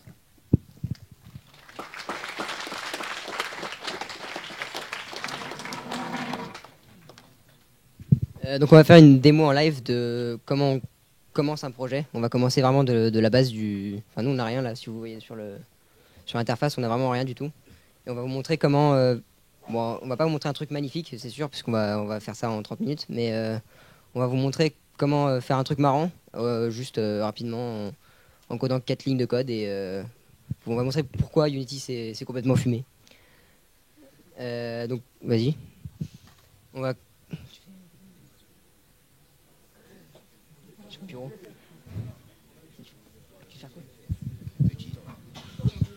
Bon, je sais pas utiliser Unity, c'est une blague. Hein. Accéder au bureau sur Windows 8, hein. C'est pire. Déjà, on va mettre... on va prendre déjà, ce qu'il nous faut, c'est par exemple un perso. Donc, on va prendre une texture. Va sur le bureau. Ah, lui non plus, tu vois, vous voyez. Perso, là, en rouge, là. Vas-y, mets-le sur la scène. Et voilà, un jeu Unity.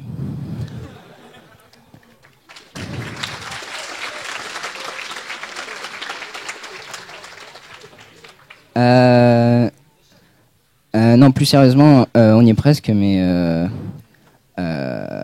déjà, est-ce que vous voyez bien au fond? Parce que là, avec la lumière, je sais pas si c'est tip-top. Vous voyez mal ou pas?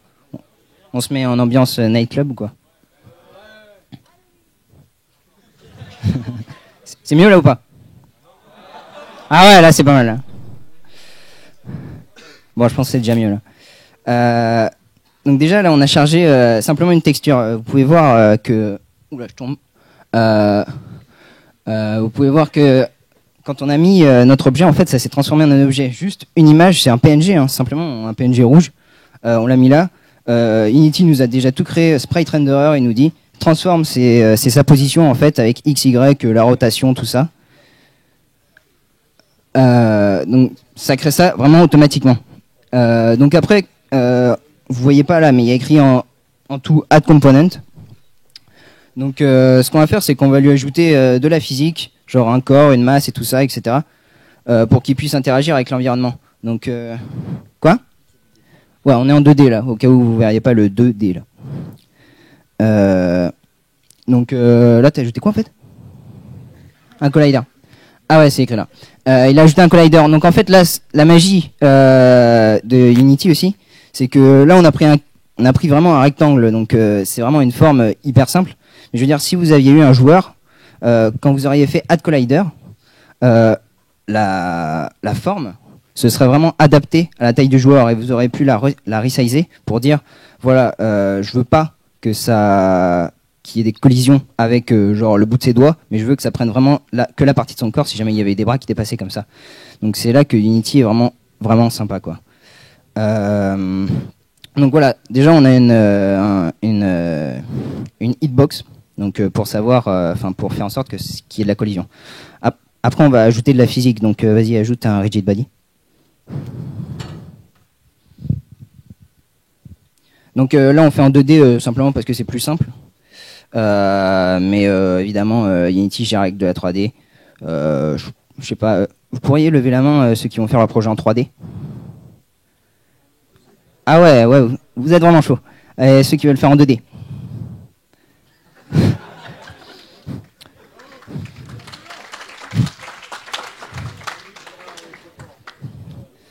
Ok.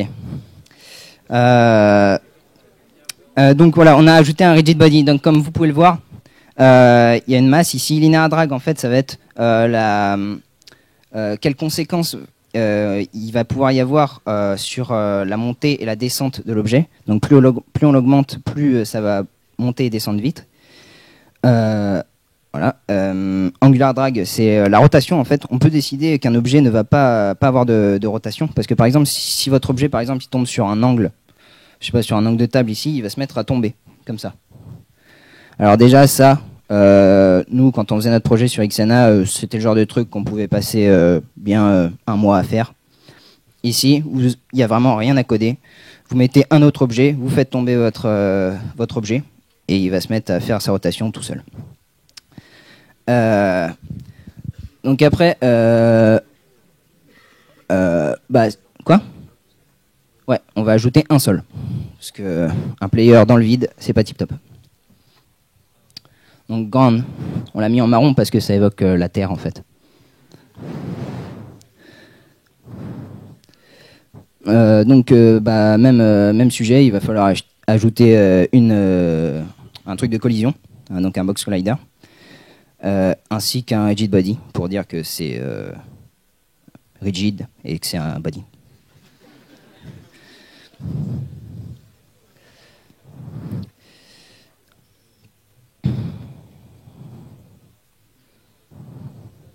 Donc après moi je fais des trucs simples là et puis après lui il commentera le code. Donc voilà, déjà je pense que là on peut déjà montrer une démo. Normalement, si tu fais play, notre player doit tomber sur notre sol et s'arrêter. Alors là, comme on voit rien, c'est génial. Faut que tu ailles dans la caméra et dans size. Size, ça permet de modifier la distance en fait. Là, vous pouvez voir l'aperçu qu'on aura quand on fera play. Vas-y, relance. What? Ok, donc on a un problème technique. Ah oui, alors en fait, on n'a pas expliqué isKinematic. Alors, isKinematic, c'est un mot compliqué simplement pour dire que ça va être un objet physique, c'est-à-dire qu'il va avoir des propriétés, c'est-à-dire une masse. Quand quelque chose va le toucher, l'autre chose va être modifiée. Par contre, lui, en étant isKinematic, il ne sera, toutes ses propriétés ne seront jamais modifiées en fait. C'est-à-dire que vous pouvez envoyer une balle à fond sur ce sol, le sol ne va pas bouger, ce qui n'est pas le cas du player. Donc là, on l'a mis en iskinématique simplement pour que sa masse ne le fasse pas tomber. Parce que si on veut que notre player se pose sur le sol, il vaut mieux que le sol ne tombe pas aussi. Donc là, comme vous pouvez le voir, on a un magnifique jeu. Donc, on s'est dit qu'on allait faire un jeu où il fallait simplement retenir une espèce de balle et éviter qu'elle tombe. Donc voilà, on va ajouter une balle qui est carrée. Parce qu'en fait, sous Paint, on n'a pas réussi à faire un rond. C'est pas une blague, hein, c'est pas une blague.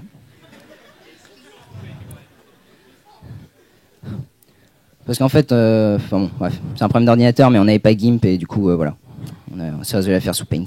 Donc, Circle Collider, ouais, mais un Box Collider, ça revient même. Donc voilà, si jamais vous aviez fait une vraie sphère pour la balle, vous auriez pris évidemment Sphere Collider, qui aurait beaucoup mieux matché les contours de votre sphère. Et donc c'est Unity qui aurait fait ça encore automatiquement. Donc pareil, comme d'hab, même processus, vous ajoutez une Box Collider et un Rigid Body voilà, pour qu'il ait des propriétés pareilles. Et donc là, il faudrait que... Enfin vas-y, là lance. Voilà, là le problème c'est qu'on voudrait que notre balle, en gros, elle rebondisse un peu, quoi. Donc il faut lui ajouter des propriétés, donc un physique material en fait. Donc ça, il va falloir l'ajouter. Donc c'est là qu'on commence vraiment la démo technique là. Ouais, vas-y, prends le micro.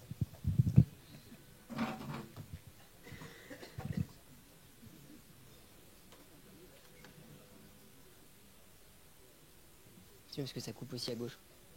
Ça coupe aussi à gauche, mais...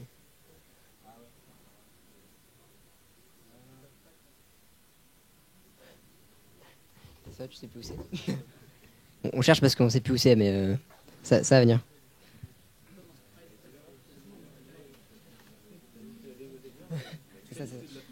Voilà, c'est bon, il est là. Et donc là, on voit bounciness, et il suffit de modifier cette valeur pour modifier le facteur de rebondissement de notre objet. Donc c'est pareil, c'est super simple. Il va lancer le projet et ça va rebondir direct. Il faut faire glisser. En fait, là, on vient de créer un matériel. Il faut le faire glisser sur l'objet pour que l'objet prenne le matériel. Et ça se fait tout seul. Vous remarquez que pour l'instant, on a déjà on n'a pas vraiment un jeu, mais on a des formes qui se déplacent, on a de la gravité. On a des rebonds, etc. On n'a pas mis une seule ligne de code dans tout le projet. C'est quelque chose qu'avec Xena, il aura fallu bien 200, 300 lignes de code. Et je suis optimiste. Là, ça rebondit et tout.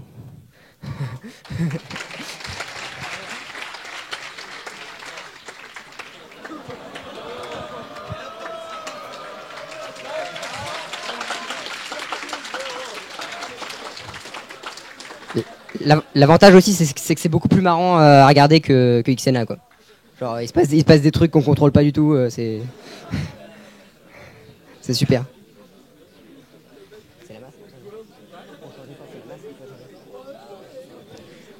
Pour éviter ce problème-là, que genre la balle est plus forte que le mec, il suffit de changer la masse du personnage et il va moins reculer quand il va se prendre la balle. Donc on va commencer la vraie partie de votre travail, qui va être les scripts. Donc vous voyez pas très bien ici, mais il suffit, pareil, vous allez dans Add Component, New Script, et ça va vous mettez le nom du script et le langage dans lequel vous allez le mettre. On voit pas trop ici. Bon, vous avez le choix entre C#, JavaScript et Boo. Et il va vous créer automatiquement le script. Il va ouvrir MonoDevelop. C'est le pire IDE de la planète. C'est de la merde. C'est ouf. Il sait même pas indenter du code C#. C'est vraiment infâme. Mais vous pouvez paramétrer. On n'a pas eu le temps parce qu'on vient d'installer Unity, mais vous pouvez paramétrer pour qu'il ouvre Visual Studio à la place, qui est beaucoup mieux. Donc ici vous voyez deux fonctions, start et update, dont Guillaume a un peu parlé tout à l'heure. Donc en fait, quand vous créez un script, de base, il va vous faire hériter de MonoBehavior. C'est cette classe. Bon, vous connaissez pas encore l'héritage, mais en gros, l'héritage de ces classes va vous permettre d'utiliser les fonctions start, update, awake, etc., qui sont des fonctions qui vont se lancer automatiquement. Vous n'avez rien besoin de faire, vous avez juste besoin de créer la fonction dans le script et Unity va appeler cette fonction à chaque fois qu'il lui fait son update ou que lui fait son start, etc. Donc start, c'est une fonction qui est lancée, qui est appelée à chaque fois qu'on lance une scène. Awake, Awake, c'est une fonction qui est générée dès le début dès le lancement de votre projet. Et update, donc comme a dit Guillaume, c'est une fonction qui s'appelle à chaque boucle, à chaque frame de Awake. C'est avec une majuscule. c'est le QWERTY, c'est. Voilà. Donc, je t'ai fait glisser le. Donc on va vous montrer, voilà, ça s'en monte pas tout seul, c'est monodéveloppe. Donc on va montrer les fonctions de base qui s'appliquent aux GameObjects, etc. Et aussi les paramètres qu'ont vos scripts de base. Alors votre script, il est attaché à un GameObject, comme a dit Guillaume. Et du coup, si vous faites juste GameObject dans votre script, ça va vous donner l'objet GameObject sur lequel est attaché votre script. Et donc vous allez pouvoir accéder à tous ces paramètres, sa position, sa rotation, etc. Je t'en prie. Tu fais GameObject. Point. Donc pour pouvoir accéder à ces positions, rotation et scale, il faudra faire point transform. Ça vous donne c'est comme une sous-classe qui vous donnera juste ces paramètres-là. Qu'est-ce que ça fait ouais, donc là, on peut accéder directement à la position du personnage en temps réel. Donc là, il l'a mis dans Awake, donc a priori, ça sert à rien. Mais donc voilà. Donc l'intérêt de Awake et de Start, c'est de pouvoir générer les paramètres de base de votre objet avant que le jeu commence. Donc mettre, par exemple, si vous avez des timers ou des trucs comme ça, vous les mettez à 0 dans Awake ou dans Start. Et oui, Awake, ça permet aussi d'être sûr que ça se fait avant le start, parce que des fois, vous allez avoir des conflits de classes qui se génèrent avant d'autres. Donc, on va comment créer un objet à partir du script, parce que vous avez vu comment les créer à partir de l'interface, mais on peut aussi les instancier dans le code. Donc pour ça, il faut d'abord... en fait, vous ne pouvez pas vous instancier vous-même, donc il faut mettre instanciette d'un préfab, ce dont a parlé Guillaume. Un préfab, c'est comme un game object, sauf que vous l'avez enlevé de la scène. Donc en fait, il est un peu virtuel. Et vous allez juste simplement appeler la classe et l'instancier. Vous allez pouvoir l'instancier plusieurs fois. Alors qu'un game object qui est que dans la scène, il est statique. Il ne changera jamais et vous ne pouvez pas le modifier. Donc on va vous montrer aussi, c'est super facile de mettre un préfab dans un script. Donc il y a un truc qui est super bien dans les scripts publics dans le script. Vous pouvez la modifier depuis l'interface. Par exemple, il va mettre public transform préfab, qui va être l'objet qu'on veut créer.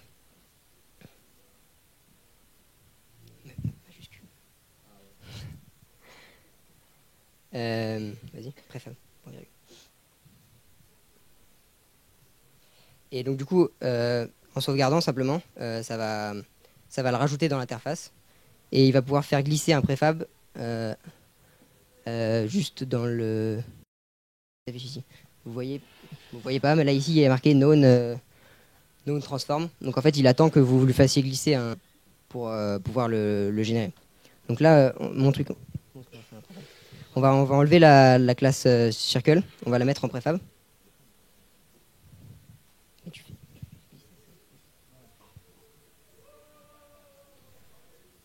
Donc voilà, il est en préfab, il est plus... Il s'est mis ici. Et du coup, vous allez pouvoir l'instancier en le faisant passer dans la classe de tout à l'heure.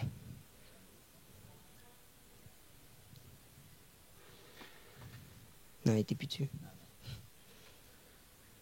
On vous a dit que c'était mal préparé. Voilà. Et donc on l'a mis ici. Et donc du coup, quand il va créer la classe de notre objet, quand il va arriver dans le script, le transform va directement être assigné au circle qu'on a fait passer en paramètre. Et donc maintenant, dans le code, on peut écrire dans start par exemple, instantiate de mon préfab. T. Ouais. Du préfab, donc la variable qu'on a créée au-dessus. Tu mets des parenthèses, mec. Et alors après, il y a deux paramètres en plus. C'est la position de base du player. Donc ça, c'est des vecteurs 2 ou 3 en fonction de si vous faites de la 3D ou de la 2D. Donc vous faites n'importe quoi, new vector 3, 0, 10, 0, je sais pas. Et ensuite, il y a un troisième paramètre qui est un peu bizarre, qui est la rotation. Et dans Unity, la rotation, c'est défini par des quaternions. En gros, vous faites quaternion.identity, ça fait une rotation normale. Enfin, ça fait pas de rotation, justement. Et vous n'avez pas besoin de comprendre les quaternions pour faire votre objet. Voilà. Et logiquement, donc une fois qu'on a fait ça, quand on va lancer le jeu, il va nous créer un autre cube qui s'appelle Circle. Voilà, il l'a créé ici, alors qu'il n'était pas dans notre scène de départ. Vous allez aussi pouvoir destroy ces objets-là avec la fonction destroy. Vous allez simplement lui passer votre objet et un elapse time en gros du temps qu'il doit attendre avant de détruire l'objet. Ça peut être utile, par exemple, quand vous faites une animation de mort ou quoi que ce soit, d'attendre que l'animation de la mort soit finie pour détruire réellement l'objet. Je vais parler un peu des fonctions dont tu as parlé un peu, Guillaume, au début aussi. On collision stay, enter et exit. C'est tout simple en fait. Quand vous arrivez dans une collision, ça va appeler la fonction on collision enter et ça va vous donner un objet collider qui sera l'objet avec lequel vous avez collisionné.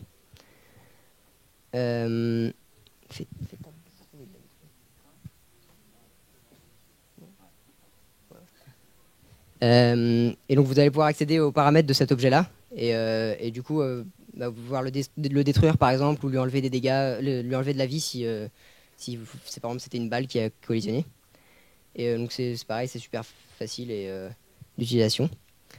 Et donc vous avez onCollision stay, c'est tant qu'il y a une collision entre ces deux objets, la fonction va être appelée. Et onCollision exit qui s'appelle que à la fin au moment où les deux objets se quittent. J'ai déjà parlé. Il y a aussi onTrigger, enter, exit et stay. C'est des fonctions en fait. Par exemple, si vous voulez créer une porte qui va lancer un autre niveau, mais vous voulez pas. Enfin, c'est juste un arc. Il n'y a pas de vraie porte. Donc vous voulez pas faire une collision avec un vrai objet qui bloquerait le personnage. Vous pouvez juste faire que quand le personnage passe, ça modifie le niveau de votre jeu. Du coup, vous allez faire un objet que vous allez mettre en isTrigger dans l'interface. Et en fait, il aura plus de gravité, ce sera plus un rigid body. Et simplement, quand vous allez passer dans l'objet, il va lancer les trois fonctions dont je vous ai parlé, onTrigger, enter, stay et exit. Vous avez des questions jusque-là? Parce que c'est vraiment les fonctions de base de Unity, et c'est celles que vous allez utiliser vraiment tout le temps. Ouais.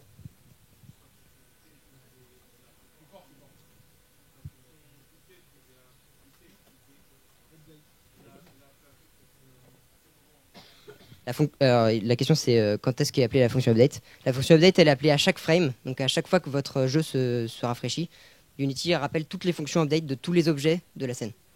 Donc en gros c'est toutes les quelques millisecondes, ou ça dépend de la lenteur de votre jeu, mais a priori c'est à chaque moment à chaque instant de votre jeu. D'autres questions? Ouais.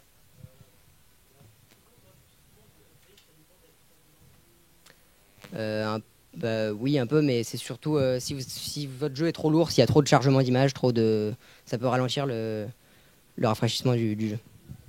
Alors juste sur le rafraîchissement, j'ai un petit truc à dire. La plupart du temps, quand vous ferez un mouvement, c'est-à-dire quand vous déplacerez votre objet par exemple, vous multiplierez en fait votre vitesse par ce qu'on appelle le delta time. Vous pouvez simplement trouver le truc par time, point, enfin time T majuscule, point delta time. Et donc souvent les gens se posent la question pourquoi on multiplie par time point delta time. Et en fait, point time, le delta time en fait c'est le temps qu'il y a entre la dernière update et la nouvelle. Ce qui fait qu'en fait, ça va vous permettre, mettons que vous, pendant une seconde, en fait, par seconde, vous faites un update par seconde. Bon, si c'était le cas, ce serait vraiment dommage pour votre jeu, quoi. Parce que une image par seconde, c'est pas tip top. Mais ouais, donc mettons que vous fassiez une update par seconde. Imaginez vous avancez de 10 mètres par update. Donc en une seconde, vous faites 10 mètres. Après, mettons que juste après votre update, vous chargez un boss bien fat avec des textures dégueulasses et que là, vous faites tourner à mort votre processeur. Et ça fait ralentir en gros le temps entre les updates. Donc cette fois-ci, update suivante, vous mettez 2 secondes pour faire l'update. C'est de pire en pire. Et donc là, la première update, vous avez fait 10 mètres pour une seconde, et la deuxième, toujours 10 mètres, mais pour 2 secondes. Alors là, il va y avoir un problème, parce que du coup, vous aurez l'impression que le mouvement n'est pas fluide, en fait. Et c'est ça que va faire delta time, en fait. Comme delta time vous calcule le temps entre chaque update, vous avez juste à multiplier votre vitesse par le delta time, et voilà, ça va vous faire un mouvement fluide, même si votre jeu rame à mort. Enfin, au bout d'un moment, ça se remarquera quand même, quoi qu'il arrive. Donc je vais vous parler d'une autre fonction qui est super utile. Quand vous allez attacher plusieurs scripts à un même objet, vous allez avoir des variables qui seront séparées entre les deux scripts. C'est un peu chiant si vous voulez accéder à une variable depuis un autre script. Il y a cette fonction-là qui s'appelle getComponent avec entre chevrons le nom de l'autre script qui va vous permettre d'accéder à toutes les variables publiques de cet autre script. Et donc par exemple là ça va afficher le nom que j'ai mis dans l'autre script, c'est-à-dire player, à chaque frame.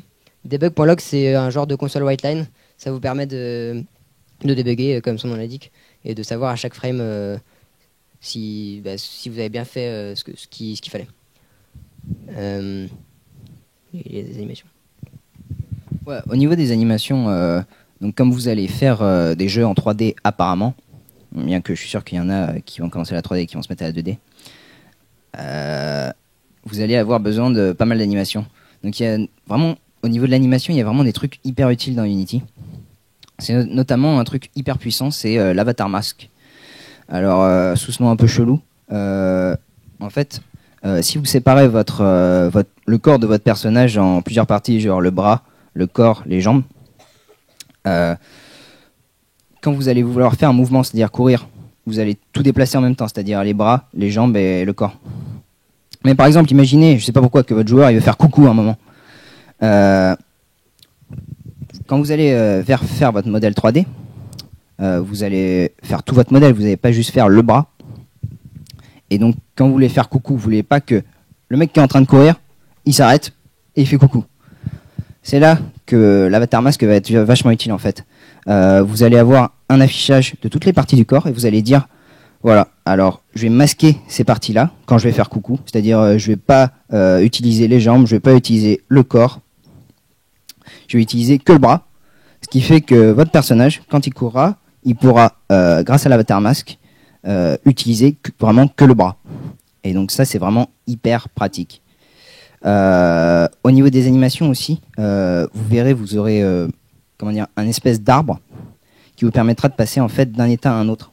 C'est-à-dire par exemple, disons que vous avez un état accroupi, vous verrez que vous pourrez faire en fait des transitions de accroupi vers debout.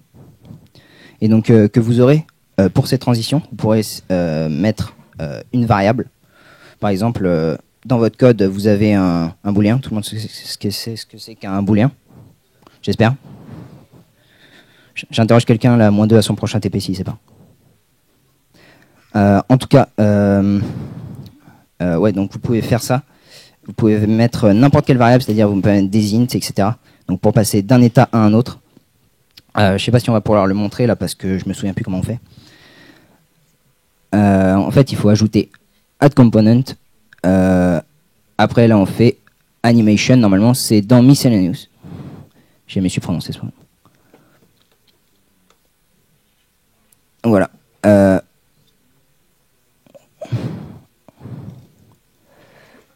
Donc là, il faut ouvrir en fait la window d'animation.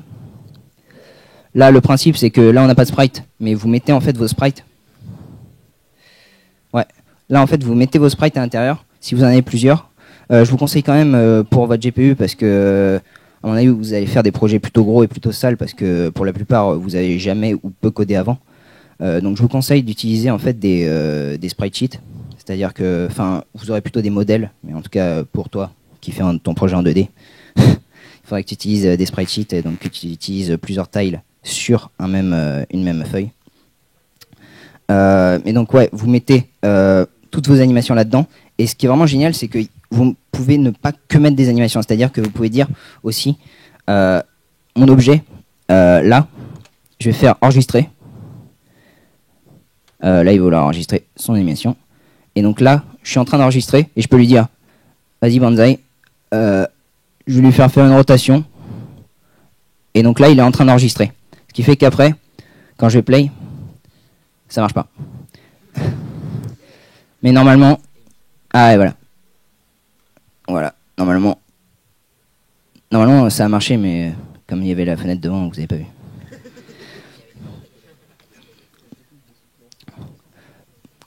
Donc, je vais pas le refaire parce qu'à mon avis ça marche pas. Donc en gros, vous pouvez mettre vraiment n'importe quoi. Vous pouvez dire, vas-y, je lui fais faire une rotation.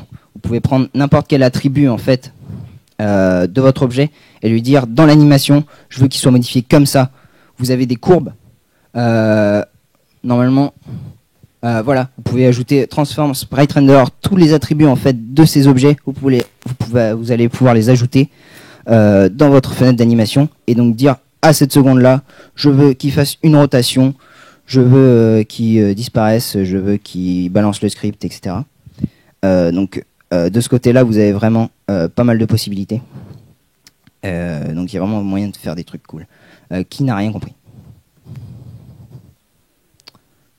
Menteur. Est-ce que vous avez des questions?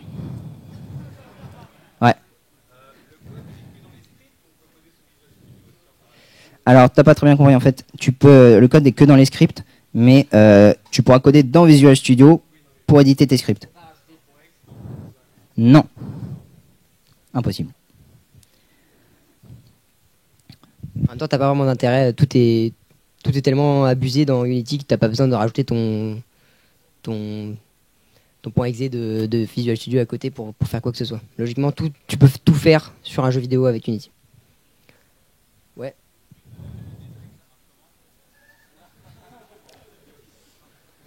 Tu mets un breakpoint. Je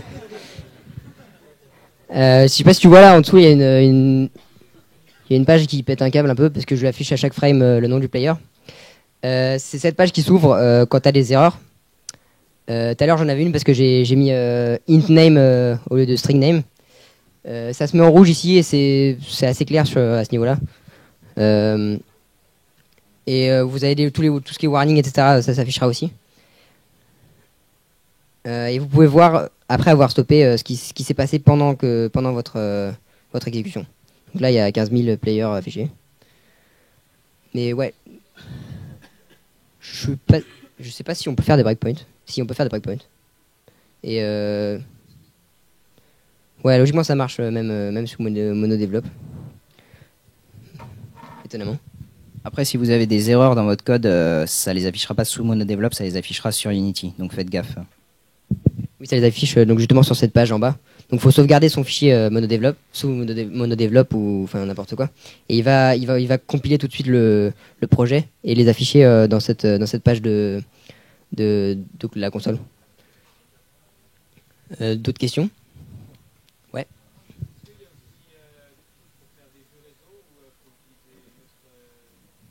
Quoi? Répète la question s'il te plaît. Est-ce qu'on peut faire du réseau sous Unity? Oui, on peut. J'ai jamais fait, donc je peux pas dire. Mais on peut, oui, c'est sûr. Il y a un module pour ça.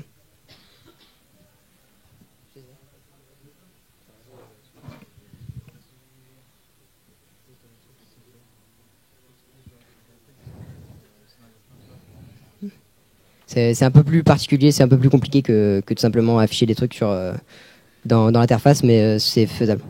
D'autres questions? 2 secondes. 2 secondes. 2 secondes pour la question, désolé, je te pique la parole. Niveau réseau, tout ça, si tu veux faire du multi, un truc qui est vraiment cool avec Unity, c'est que c'est super portable et donc tu peux utiliser des manettes de Xbox pour jouer à ton jeu Unity sur ton laptop. Donc ça, c'est super. Nous, c'est ce qu'on a fait pour un jeu, c'est-à-dire que tu pouvais vraiment tu peux jouer à plusieurs en fait avec plusieurs manettes de Xbox.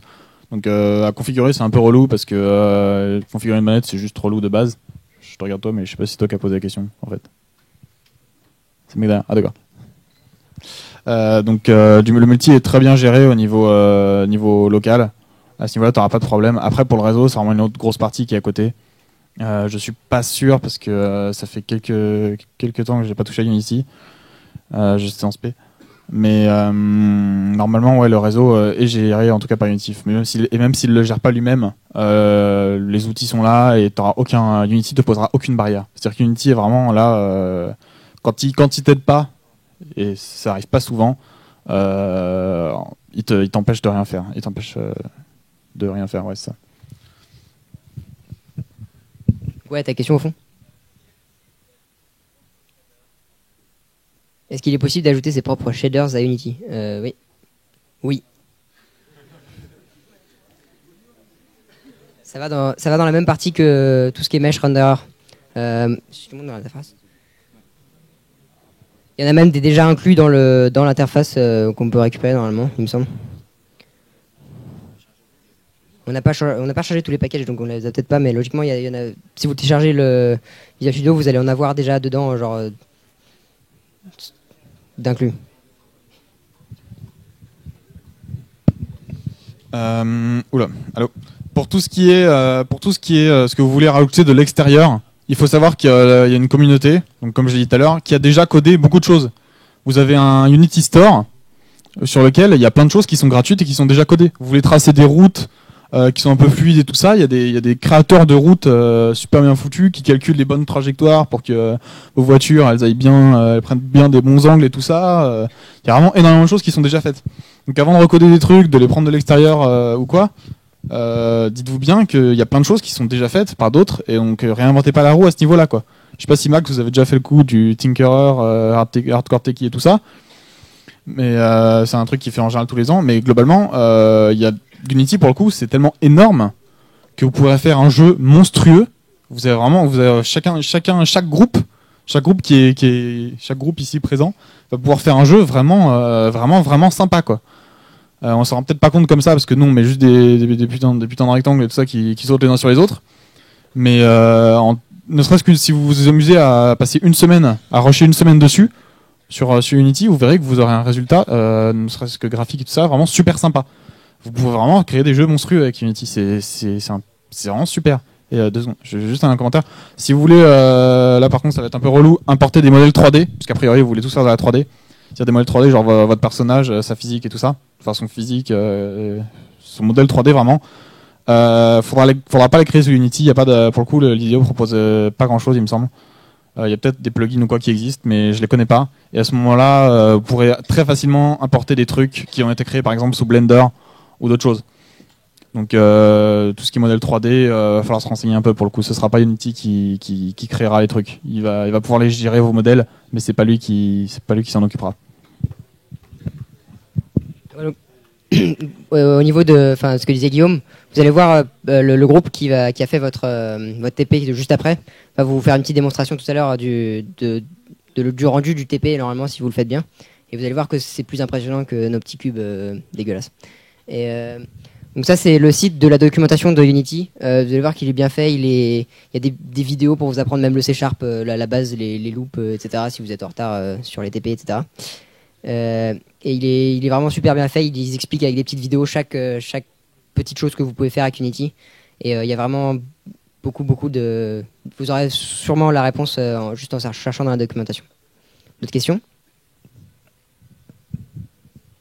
Ouais, sinon, au niveau des trucs qu'on n'a pas dit, évidemment, il y a l'audio. Autant, comme disait Guillaume, Unity gérera pas pour vous, enfin, vous pourrez pas faire vos modèles 3D dans Unity. Par contre, vous pouvez importer vos pistes et vraiment dire à quel moment je veux activer ça, quelle est la surface sur laquelle je veux qu'on entende ce son. C'est-à-dire si vous avez une alarme, vous voulez qu'elle soit entendue à telle distance. Par exemple, ou si les bruits de pas, si vous voulez faire un jeu d'infiltration par exemple, vous pouvez dire tel ennemi il va entendre le son à telle distance, etc. Et ça c'est vraiment super bien foutu. Et justement dans la doc, justement je suis allé voir hier soir, il détaille un jeu d'infiltration vidéo après vidéo, comment le faire exactement. Donc au niveau de la doc, vous pouvez vraiment apprendre un max en regardant des vidéos. Des vidéos en plus pas hyper longues, genre 12-13 minutes par vidéo. Il vous explique à chaque fois un concept, comment faire telle chose, etc. Donc vraiment, il y a vraiment moyen de s'amuser. Je pense que c'est à peu près tout.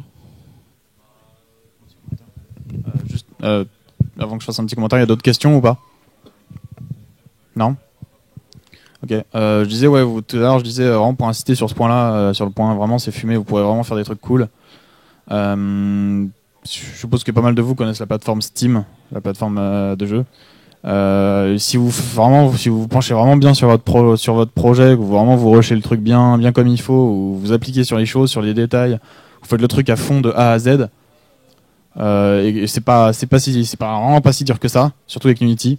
Vous verrez que par rapport à pas mal de jeux Steam, votre jeu il sera vraiment bien. C'est-à-dire que vous pouvez avoir un jeu niveau jeu commercial en rushant le truc bien comme en poussant bien le truc. Ce sera pas forcément très poussé, mais en tout cas ça créera de l'illusion. Et ça c'est vraiment super.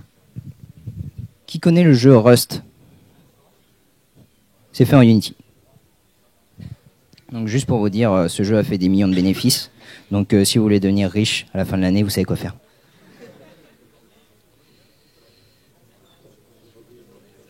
Alors, si vous n'avez pas d'autres questions, on va peut-être passer à la présentation. Ah, ouais, vas-y. Alors oui, normalement, toutes vos productions sont propriété intellectuelle de l'EPITA. En fait, de base, ce qui s'est passé, c'est qu'il y a des épitains qui sont faits. Il y a des boîtes en fait qui ont repris des épitains en stagiaire, qui les ont exploités en mode si tu bosses pas comme un veau, on va te foutre une sale note de merde à ton stage. Et donc, ce qui s'est passé, c'est que l'EPITA protège maintenant ses étudiants derrière la propriété intellectuelle. C'est-à-dire, elle dit en gros, tout ce qu'il va faire, ce sera à moi. Bon, sauf quand il y a entreprise machin, mais en gros, l'EPITA vous défendra. Après, si vous produisez des trucs au nom de l'EPITA et de ça, votre projet là, si vous voulez après l'étendre, le commercialiser ou quoi, l'EPITA va pas te faire chier. L'EPITA, si elle a ce genre de truc, a priori, c'est quand même pour vous aider. C'est pour vous protéger du monde extérieur, du dangereux monde extérieur. Non, mais c'est vrai. Donc, à ce niveau-là. Vous inquiétez pas quoi. Tout ce qui est ça, tout ce qui est genre propriété intellectuelle et tout ça sur ce projet, vous posez pas ce genre de questions. Il y a pas de moyen, il y a pas de quoi se faire de soucis quoi. Non, puis surtout Joël Courtois, quand il verra que vous avez un projet qui envoie du pâté, c'est sûr qu'il va pas vous arrêter. Hein. Je veux dire, quand il verra que vous pouvez bénéficier, enfin que l'EPITA peut bénéficier de ce que vous avez fait, lui il ira direct. Hein.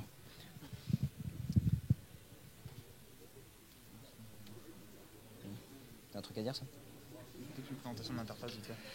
L'interface de jeu, vous avez pas fermé la fenêtre? Vous avez fermé la fenêtre? Non. Pas sur l'interface, ouvre juste Unity. Juste vite fait, tout à l'heure je vous ai parlé des assets et tout ça, de tout ce machin.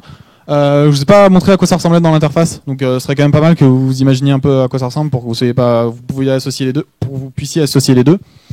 Donc là c'est tout bête, vous avez un overview de votre project avec vraiment tout, vous avez un dossier assets. Donc vraiment, c'est vraiment les termes que je voulais filer.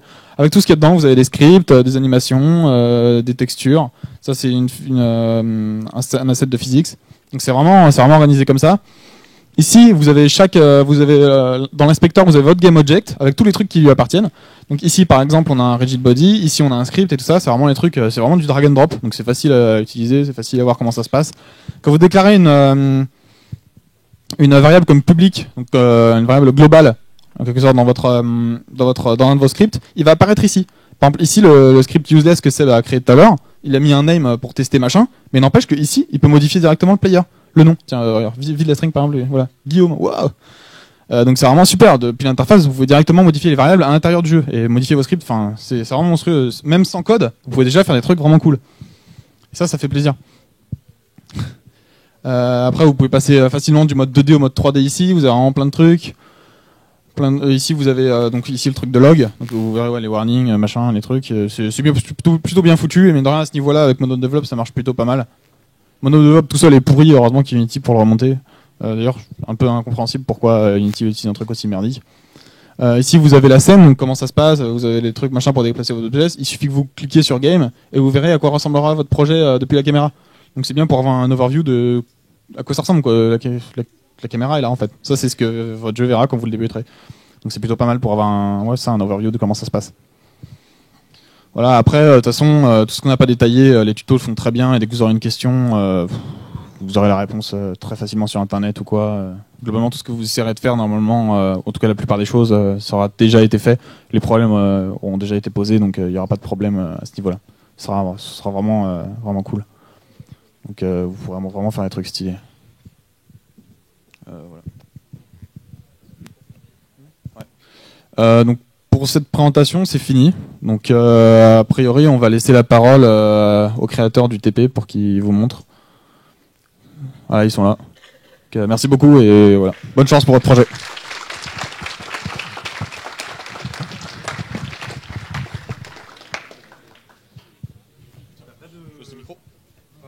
Je te laisse dans les commentaires.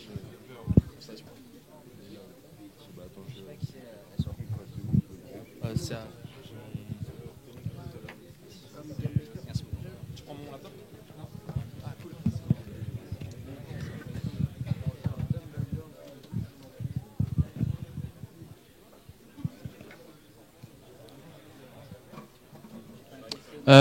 Est-ce que les gens sur le côté pourraient ouvrir la fenêtre, s'il vous plaît? Merci.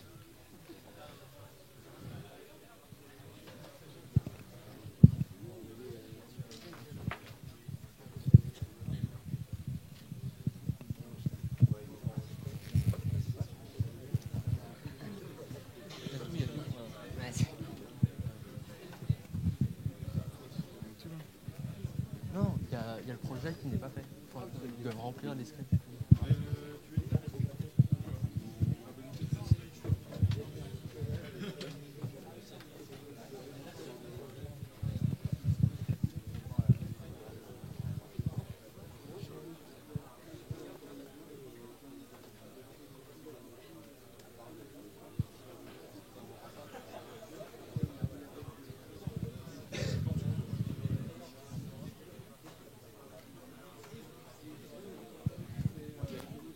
Alors,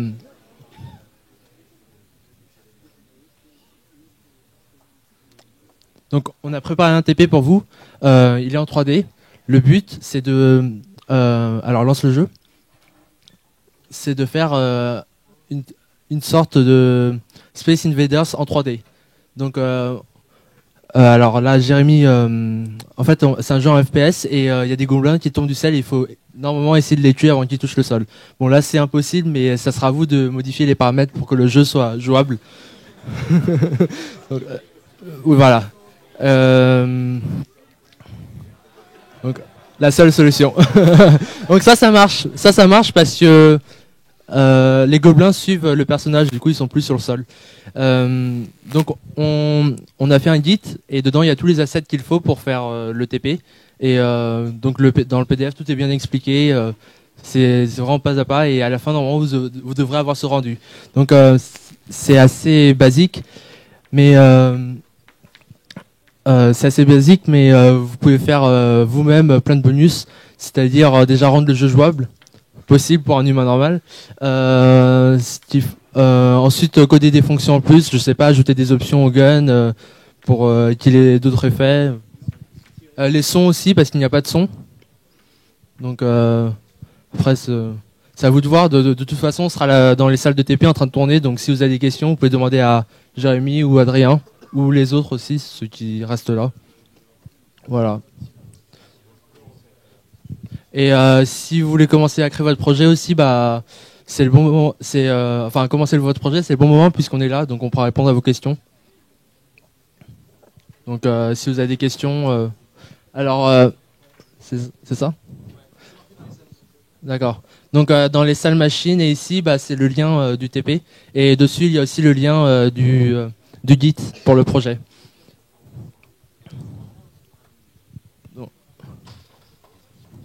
Quoi? Donc c'est http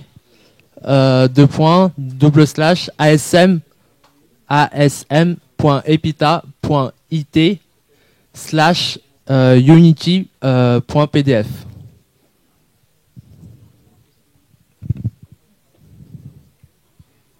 Voilà. Donc des questions? Non. Bon, vous pouvez les applaudir quand même, parce que...